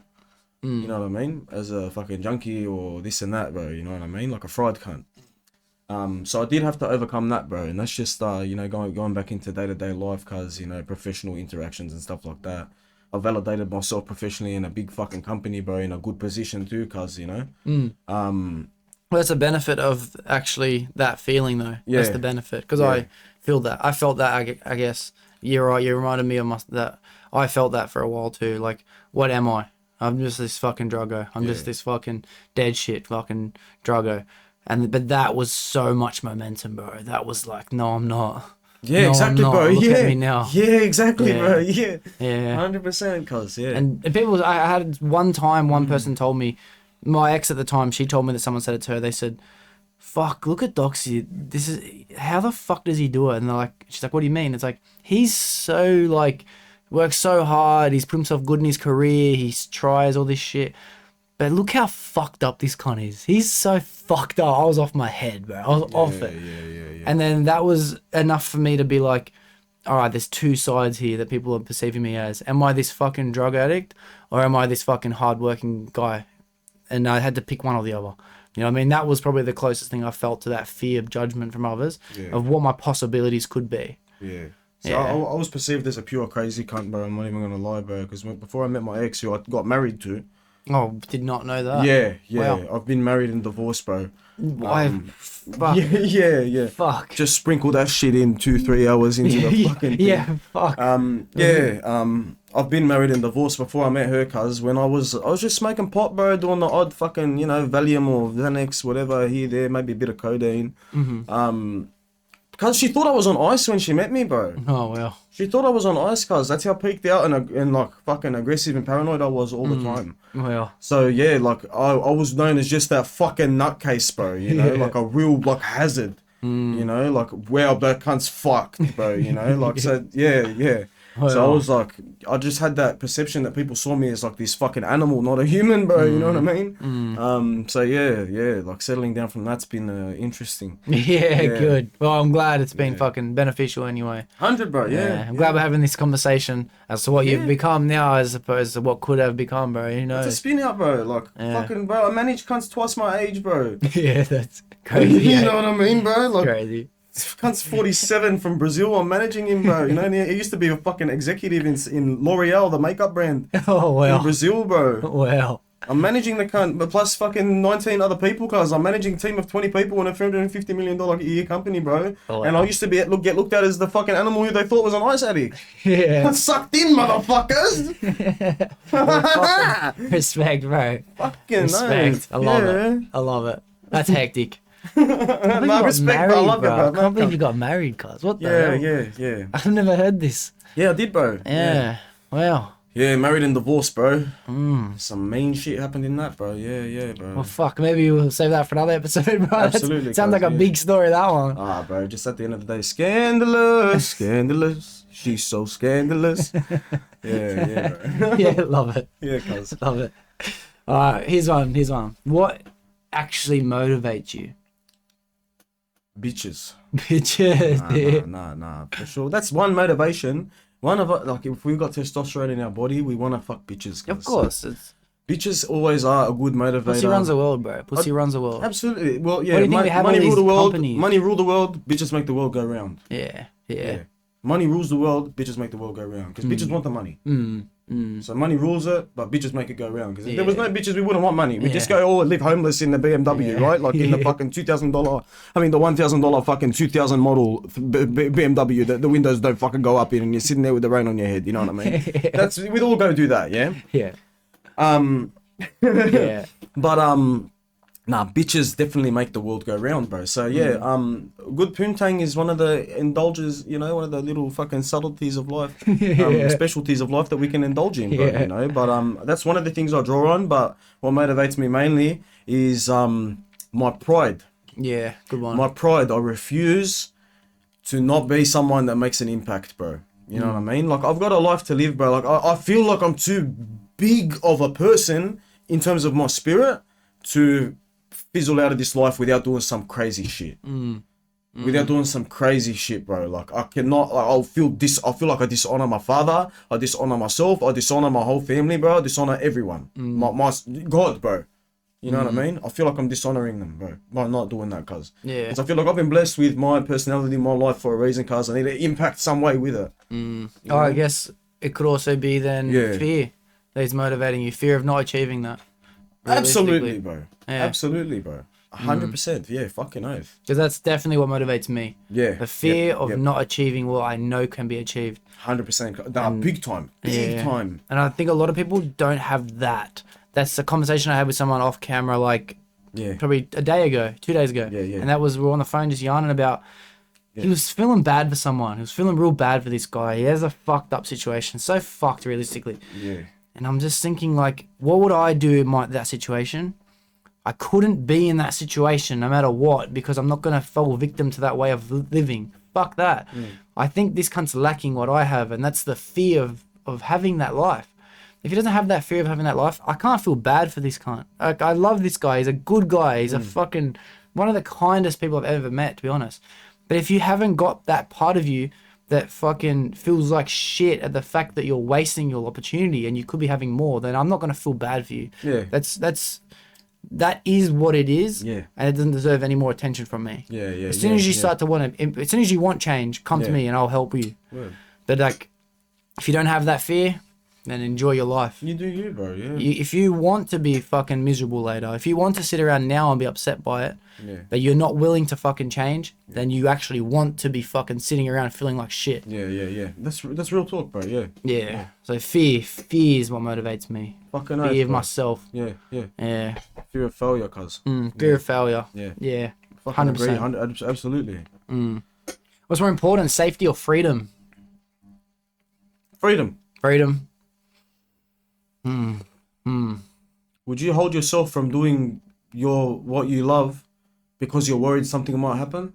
Or would you rather fucking die in a burn of a big fucking blaze, you know what I mean? Yeah. Fuck yeah. I'd rather die in a big fucking going blaze. To Valhalla, cuz. Yeah, straight yeah, up. bro. Yeah, that's in Valhalla, bro. Yeah. Yeah. With the fucking Vikings and that. Safety is important, but it's nothing like being free. Nothing. Yeah. Bro. But that's back to what I was saying before. Freedom is being safe. Like, kinda, you know. We're free in society because we have laws to protect us. Yeah, I mean, like, free within society. Like, we've got society laws here. That's the way I'm perceiving it. You know, we've got laws there, you know, like, same world we're living in. But, you know, you choose either doing something a bit risky where, you know, you're doing what you love, or, you know, choosing the safe 9 to 5. Yeah, the reliable. Yeah, the safety net. You're right. Yeah. And that comes again from fear. You'd rather have the freedom because you don't want to ever be like, I never tried. Yeah. You know, I never fucking tried to start that business. I never tried to fucking take that leap, hit that fucking PB, fucking all that shit. Absolutely. Yeah. All right, I'm with you with that one. That's an easy one, to be honest with you. Yeah. Fuck safety. Yeah, fuck that safety. Shit, bro. Trying to make me a bitch. Yeah. This question is, so I'm not going to ask it, but I'll say what it is. What would you say to your 22-year-old self? All right? But you're 22. So what about if you were 44? You're a mad gun. Fuck. That, bro. Wow. What about if you were 44? What would you want him to say to you now? Just stay strong, be happy, be calm, be peaceful, bro, and just believe in yourself. You got this. That's it. You don't fucking have that doubt, don't have that fear that you got in you. You don't need it. It's alright. Everything's gonna be alright. Yeah. Yeah, I like that. I can actually speak from a 22-year-old self's version because I'm almost 25. Yeah. And if I was to speak to 22-year-old me now, I'd say, you think this is as worse as it gets, bro? Yeah. Hold the fuck on. Yeah. Because, bro, hitting mid-20s is a weird feeling. It's a feeling like, am I where I should be? Yeah, like, fuck, I'm mid-20s. Yeah. When you're 15, 16, you look at someone mid-20s and you're like, fuck, they're old, bro. That's an adult. That's a fucking adult. Yeah, back then, true, cuz. Yeah, but being that man now, it's that's like, I'm not that man that I thought I was. I thought that person would be. Yeah. Not even close. Which makes me realize now, but being 30, it's no different than being 18. Yeah, cuz. It's not a day different. Exactly, bro.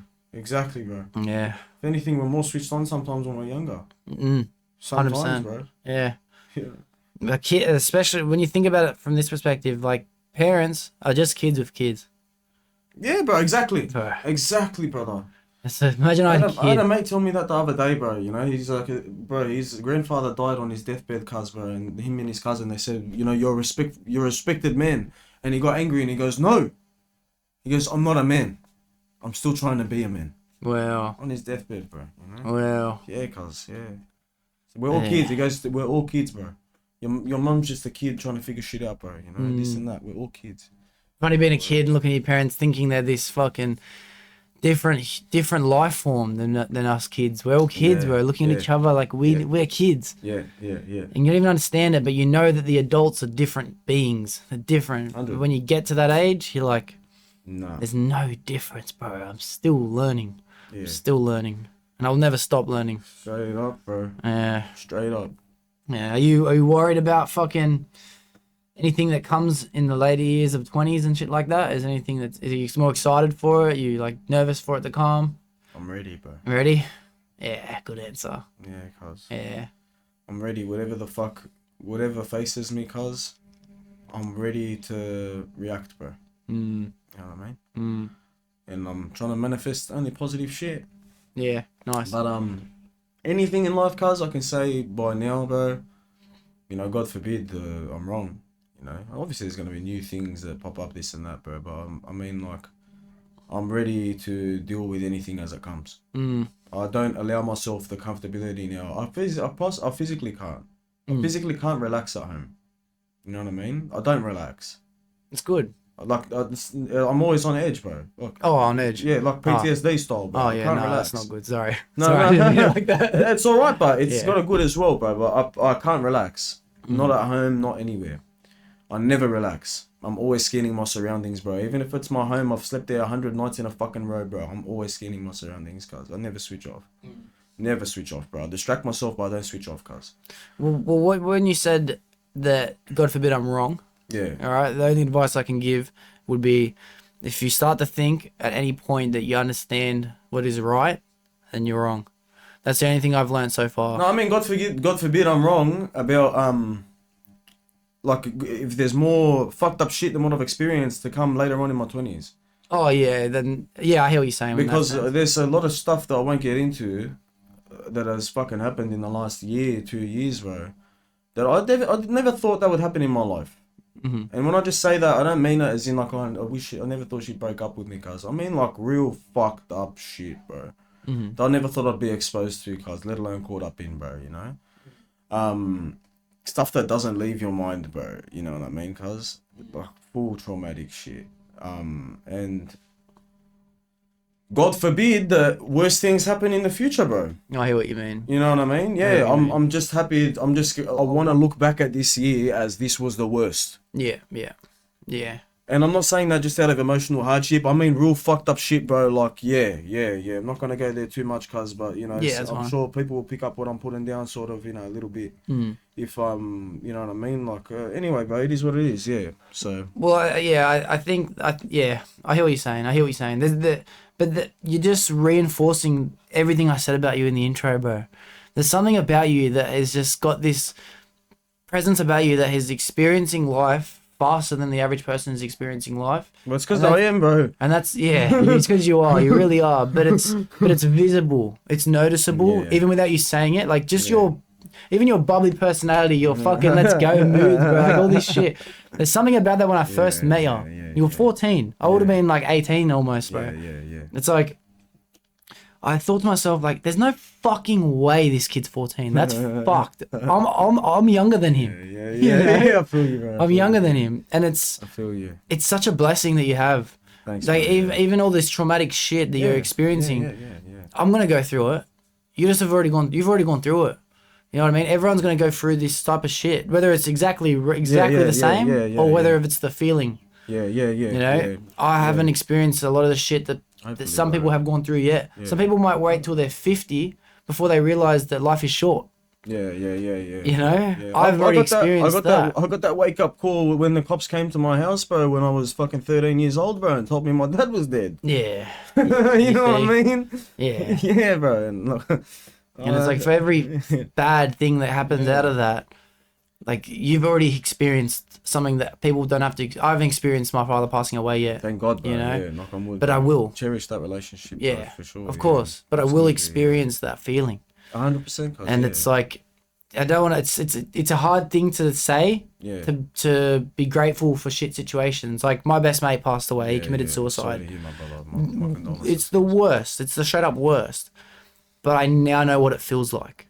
Yeah. Not only am I a pathway for other people to come to for advice, but God forbid it will happen one day. People I love will pass away. Yeah, I know what it feels like. Yeah, I can find groundness on what gets me out of it. Yeah, you know, it's a weird thing to comprehend and even talk about. You can't know unless you've lived it, eh?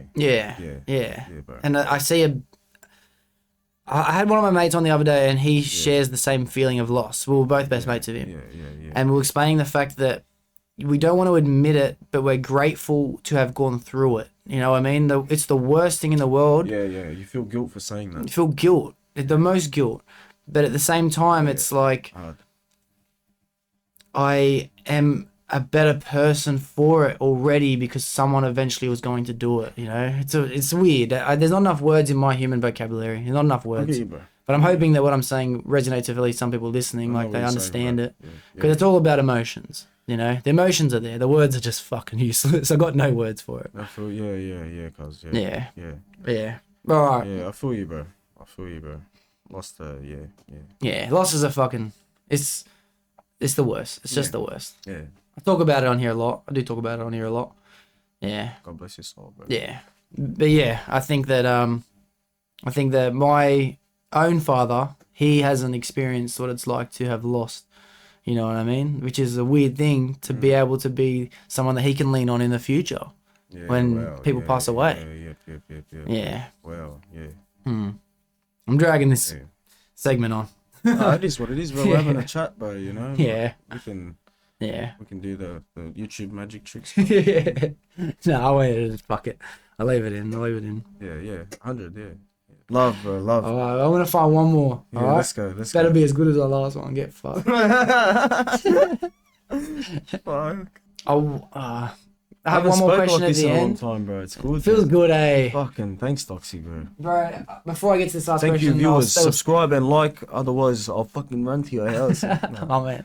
No. Now, before I get to this last question, but we'll talk on that because, like, I think that it was the best decision I ever made to do this pod, because that feeling you have now, it's like I get to feel that every week. You know? It's like I almost want everyone to do it. I want everyone to have a podcast. Not just so I'm entertained, which I will be. I'll be so entertained. But it's fucking therapy. It's a form of expression. It's whenever I never get to have a deep conversation like this. Never. You know, if it wasn't for this. And like, what other excuse was there? I guess I could be like, bro, let's go have a beer, this, that. But that happens all the time with everyone. Everyone's always wanting a weekend free, an afternoon free to catch up. But this is a set schedule. This is like, we'll come do this now, and let's just yarn. Yeah, cuz. You know? Yeah. The cameras, whatever. Whatever. Yeah. Straight up, bro. Like, other people might hear it and they might relate, they might not, but I'm hearing what you're saying. Yeah, cuz. Yeah. You know? Word up, cuz. And I think you'd be fucking good at a podcast, bro. You're going to be a recurring guest on this one anyway. Yeah, let me know, bro. You know I'm down, bro. Yeah. I'm down. Fuck, I better have some shit to talk about by the next time I fucking come on, bro. Give me a few months, bro. Don't worry. You'd be surprised how easy it is to yarn, bro. No. I mean, just for my own pride, you know what I mean? Like, I'll be able to say, yeah, cuz, just copped a new Benz, this, that, you know, yada, yada. Yeah, the music video's gone like 3 million views, this, that. You know, flew to fucking Las Vegas last night, this, that, yada, yada. Yeah, teleported back here. Yeah. But I think long format conversation is the one thing that I think a lot of people are missing in their life. Yes. Especially with TikTok, Instagram, Facebook, even the benefits of having Netflix and YouTube. Like, they take away intimate conversation, bro. Take it away. We're missing out on it. We're just fucking. It's worse than microwave society now. They used to call us the microwave generation. Now it's just fucking, bro. No attention span, nothing, cuz. Yeah, 10-second attention spans, bro. People don't go off anything substantial these days, you know. That's why, like you said, this is mad for what people need, bro. They need to listen to this shit and fucking be inspired and you know and have their norms changed and challenged and this and that, and experience that realness, you know, that you get in the longer, deeper conversations, bro. Not just fucking sound effects and you know booty shaking. Yeah, hard. Yeah. And I think that it's mostly beneficial for me and you right now, right? And everyone listening. Fucking oath, yeah. And if you haven't come on the episode yet, you'll come on a podcast one day. You all will. Everyone will. Yeah. That it's for. I do this for me. I don't do this for everyone listening. I love everyone that listens. I'm grateful for everyone that's listening right now. But I do this because I'm getting to spend time with you, bro. Right, you know, respect and it's love, bro. it's the fucking reason for it. This guy's the maddest cunt, you know that, eh? I'm not talking shit for the mic. I don't talk shit for no one, bro. I swear, yeah. Fuck yeah. He's always held it down, bro. He's always held it down, bro. Always been a genuine, real motherfucker, bro. And I'm just saying that, bro. You know. Appreciate that. Straight the fuck out, bro. Appreciate that. Yeah. Fuck. Come on, I'm just bro. trying, bro. That's it, cuz. Yeah, word up, lad. Word up. Word up. Word up. Oh yeah, there's a lot. It does a lot for a lot of people. Let's just say that, you know. I hope so. Yeah. I've heard some nice feedbacks in the past, and it's been one of those moments where it's like, yeah, let's never stop this. Let's never stop this. Yeah. Good on you, brother. Yeah. All right, we're going to our fucking last deep question. Let's go. Do you control your feelings, or do your feelings control you? I control my feelings, absolutely. Beautiful. That's the right answer. Absolutely, brother, for sure. If I didn't, it'd be catastrophe. Suki said to me one time, never forget it, and I remember the time I first remembered it. He said to me, a man that controls his emotions is winning. This man who lets his emotions control him loses. Yeah. And I heard it and I thought, oh, that's pretty cool. And then I remember I was on a date one night with a bird. And I'm just yarning with her across the table, eating food, this, that. And I felt myself becoming like interested in you know, everything's last is taking over, possibilities are taking over, all this shit. And then I noticed it. I noticed the emotion behind it.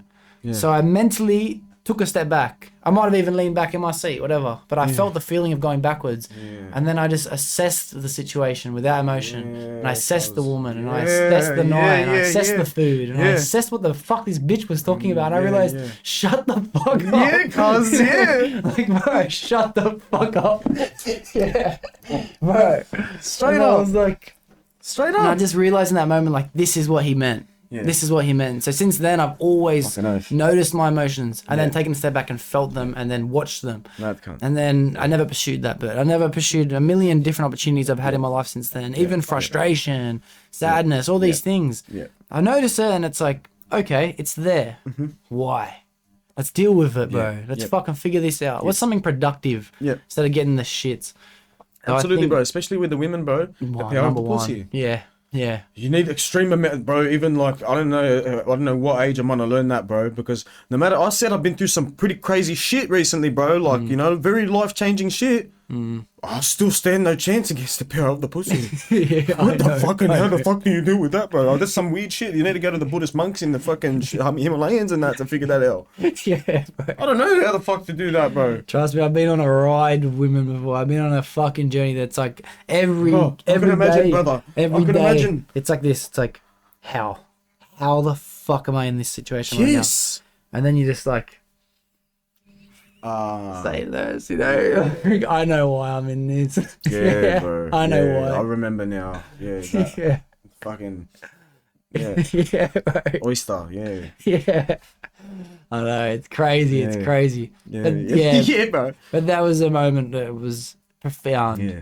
Profound. But it's another thing that I'm kind of. On you, bro. That's it, cuz, you know. But now I'm in a position where I'm allowing it to take back over. I'm just seeing what happens if there's some girls I'm chasing where it's like, I know what's better. I'm not dumb, but just let my dick do the thinking, you know what I mean? Let's just take a step. Let's observe as an observer, you know? It's interesting. It's interesting being able to being able to go in and out of your subconscious and conscious is a crazy thing. Yeah, between those states, cuz, you know, switch on into being involved and actually being, you know, subject to your emotions, and then also that state of reflection. Yeah. 100%. That's a very good one, eh? Yeah. And hence is level 2 of life sort of thing. Like, oh, this is cool, you know? Yeah. I got to make... Most cunts don't even have that at all, bro. Like, I know. You know, yeah. People don't even know what we're talking about. That's fucked up when you say it like that, eh? Cause yeah, true, bro. There'd definitely be a lot of people where they're probably just, what the fuck? Oh, yeah. You know?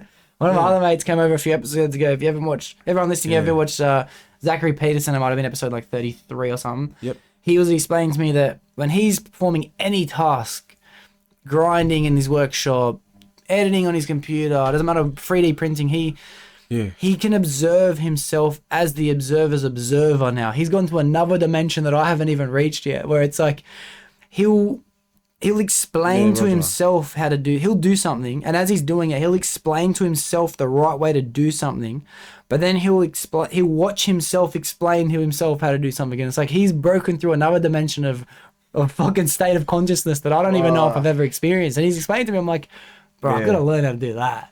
Yeah, he talks to himself as a narrator. And then the person that he's talking to is the person watching himself do tasks. Like, it's crazy. Yeah. So he's like the GM, and then he's got the manager, and then he's got him. Yeah. Well. It's like that. I want to practice cool, that. Bro. Yeah, that's cool, bro. Yeah. I feel like it'd take a lot of brain juice to do all day. Yeah. But it becomes natural when you do it, bro. And that's what we're talking about. We're talking about the fact that that's now his natural level of thinking. Yeah. And I'm like, wow. Yeah, I get it, bro. That's cool. Because a lot of the times I consult myself on the fly while I'm doing shit. I'll consult myself, you know. Yeah.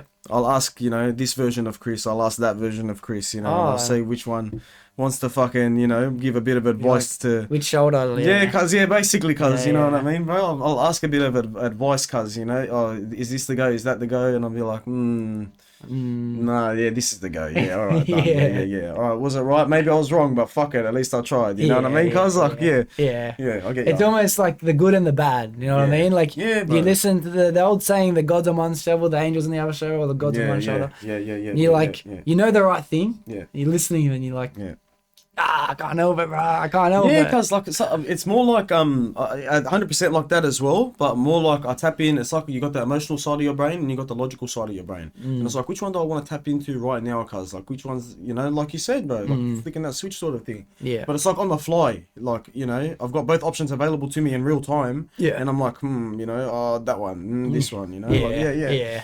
It's an interesting way to know that other people are thinking in that state of mind. Yeah, cuz, but it's not even something talked about, don't you reckon? Nah, bro, no cunt talks about it. Yeah, no one talks about states of consciousness, and there's multiple versions of it. I remember when I was younger, I used to just be in the zone, cuz no like higher level of thinking like happening. Like it's like you're doing 3 of the old, like the mundane version of thinking. Yeah. It's like you're doing 3 times the amount of intellectual ground being covered, you know what I mean? Yeah. But it's all happening at the same time. It's pretty crazy, eh? Like, it's a very interesting topic. I remember one time, it's hard to articulate it because it's only something that I've felt, but it's almost like, I remember it came from when I was seshing a lot too, because I remember being younger and just being completely sober, right, from my life until I eventually got to like 13 or whatever, I started seshing.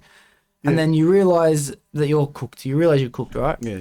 Then I stopped seshing for a long time. Then I started again in my late teenage years. And then maybe in the beginning I realized I was cooked. But then I just stayed like that for years. And then one day I just remembered that I was cooked. Because I was cooked for 5 years, 6 years. Yeah. I just remembered. Yeah. And I'm just like, oh shit. Fuck. I'm being cooked this whole time. Yeah. It was like a different state of consciousness, bro. And then I'm like, wow. And I thought about it for a bit. And then it's like, and then since then I've gone sober again. And it's like, now I know the 2 different ways of thinking. But for a while there, I was just in one consciousness. Just the one. Just there. Yeah, in the front. And not even thinking about it. Yeah, cuz, yeah. And then one day I was like, oh, wow. It's like I fell back into my seat. I was like, wow. Yeah, bro. Yeah, G. You fucking oath, cuz. 100%. 100%. Yeah. Fuck, drugs are crazy, bro. Drugs are crazy. Unreal, bro. Yeah. Bro, let me just say I'm fucking super happy you've come over today, bro. Absolutely, I truly bro. am. God bless you, bro. Like when you said yes, because I thought a lot of people do say no. They do. A lot of people. Yeah. And it's always a gamble for me. When people say yes, hit me. And I knew this episode was going to be a good one. I'm glad, bro. I hope it was, man. Like, it's been, I've loved it, bro. It was a great experience, cuz, and just good to see you again, bro. And yeah, bro, 100%. Yeah. I'm glad to have your number now. Fucking as soon as because you were kicking, Kelvin told me he kicked back with you, and I was like, you gotta give me his number, bro. You gotta give me his number. 100, cuz, yeah. I got a couple of things coming up in the future. Like, we're gonna have an event here next Saturday. Yeah. I would love if you just stop by us for a bit. Yeah. And anything in the future too. I would really. Like, it's good to just know I can invite you now. You know. I respect that you've taken a break from social media. I do. Just look, some people, bro. Like, some people have an issue, you know, fucking like reaching out after a long time and that, but it's good to know that you know, reached out and of course. Cuz, you know, like, I want to keep sick cunts around me, bro. I don't want to let cunts go. I can't. To be honest, I couldn't. If you said no, I'm busy. I don't want to. Yeah. I'd keep trying, bro. Even if there was no podcast. I just can't let people go if I think they're good people. No, I feel your respect, cuz, 100, I get you, bro. Much love and respect for that, cuz, you're a big man for doing that, for sure. Appreciate it. And, it's a privilege for me, cuz, you know, like, it's an honour for me, bro, so, yeah. Sweet. Honestly, bro. So, sweet. Thank you. And fucking, he hooked it up, man, the drinks, everything, this is a professional, like, I'm in LA, I swear. I'll show you the plan after this. I love it, man, absolutely. After this, I'll show you the real plan for the pod. This is entry level, bro. Yeah. Entry. Yeah, fucking, I'm keen to see that shit, bro, yeah, for sure, that's, bro, yeah. Well, I have got one final question, I do have to ask you. Come on. But before that, as I said, like, fucking, I genuinely do want to keep in contact with you. I'm not just saying this because there's cameras on too. I'm just saying this because I will say it to you. I'll go deep after, just so everyone else knows. Yeah. It does. It is good to know you, bro. It really is good to know you. Likewise, bro. Yeah, likewise. And I guarantee a lot of people listening think it too.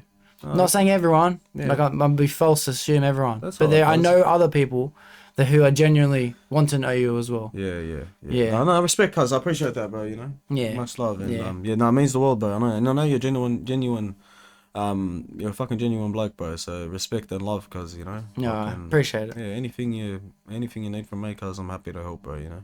Alright, cool. Well, there's one final question. Yeah. Alright? And it's the same question I ask everyone at the end of every episode. Alrighty. And it's just, in case someone listening needs to hear the right words for it to impact them. Yeah, okay. You know, so it's always the same question, but it's always a different answer. Yeah, all right. Yeah. And that's, what piece of advice would you give someone if they came to you because they were feeling depressed, mostly because they were feeling lost? What would you say to that person? Fuck off every relationship in your life that has expectations of you or fucking a different perspective of you to who you think you are and who you know you are when you do that soul searching. Fuck all of them off, bro. Doesn't matter if they're your mum, they're your brother, they're your fucking sister, they're your fucking twin. I don't give a fuck, bro. I don't care if it's your grandfather, your fucking great-grandmother, whoever the fuck it is, bro. Tell them to get fucked. Go and do your thing, bro. Live for you. Don't live for anyone else.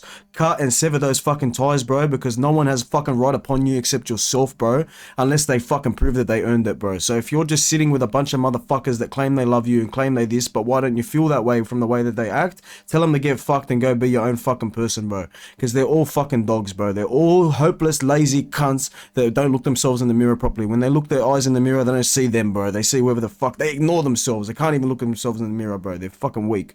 So you go and fucking really look at yourself and decide who you want to be, bro, and fuck all these cunts off, bro, and go do what makes you happy, and don't let anyone else fucking judge you or make you feel bad, and you do whatever the fuck makes you feel good, alright? And as long as you can sit there, talk to God, the Father, who knows that you love them, and you can sit there at night and talk with him and say, hey, you know, like, I love you, I'm just trying to do me, this and that, as long as we got love for each other, we're sweet. And then fuck the rest of the world off, cousin, you'll be alright, bro. And then you have the fucking energy and motivation to do whatever the fuck you want, and you'll be feeling a lot better, because I can guarantee you, it's because you got a bunch of fucking cocksuckers in your life. That's why you're depressed. Fuck yeah. Fuck yeah, bro. Fuck yeah. Bro, just hearing that answer makes you want to hear some music, bro. Makes you want to hear some fucking bars. I'll run through some with you if you want, cuz I'd love to show you some, bro. I love the answer, bro. I love it. It's letting go of an expectation people probably have of you. Yeah. Which probably is a good fucking reason for people feeling depressed. Straight up. Too much fucking bullshit around them that they think they don't have control over. Fact is, you do. It's a little bit of an adjustment period, but like we said, in that hard time, that's where you feel the most free. Little bit of resistance, no pain, no gain, motherfucker. You know what I mean, bro? Like, yeah, cuz that's it. You just do a little bit of tough shit, cuz it seems like it's the worst thing in the world. It's not. You go do it. It's all right, bro. Yeah, it's like a beast thing, you know? Yeah. Fuck yeah, couldn't have said it better myself, bro. I love it. Love it. I hope that helps anyone who fucking listen genuinely. I hope that fucking helps. And real talk, bro. Like, fuck everyone, bro. Just be good, you know, respect the people that are good. Real recognize real, bro. That's a good saying, bro. It'll keep you level, cuz, you know. Just real recognize real, fuck what everyone thinks. That's it. Yeah, beautiful. Yeah. All right, well, what an episode, bro. What an episode. Thanks for coming over, bro. I appreciate it, cuz you're a fucking sick cunt, bro. I appreciate it. Love to the podcast, love to fucking Doxy, the OG, bro. Let's go. 1 million subscribers coming up soon, lads. Watch, bro. I'm telling you, bro. Yeah. Everyone that made it to the end, thank you for listening. Beautiful. Yeah, and fuck yous who didn't. Shawty catch a vibe, yeah, I had to put her on. Bought a two-seater, yeah, we heading for the sun. Shawty going high, I ain't tripping for the funds. Yeah, I won't start, I ain't tripping, I'm a stunt.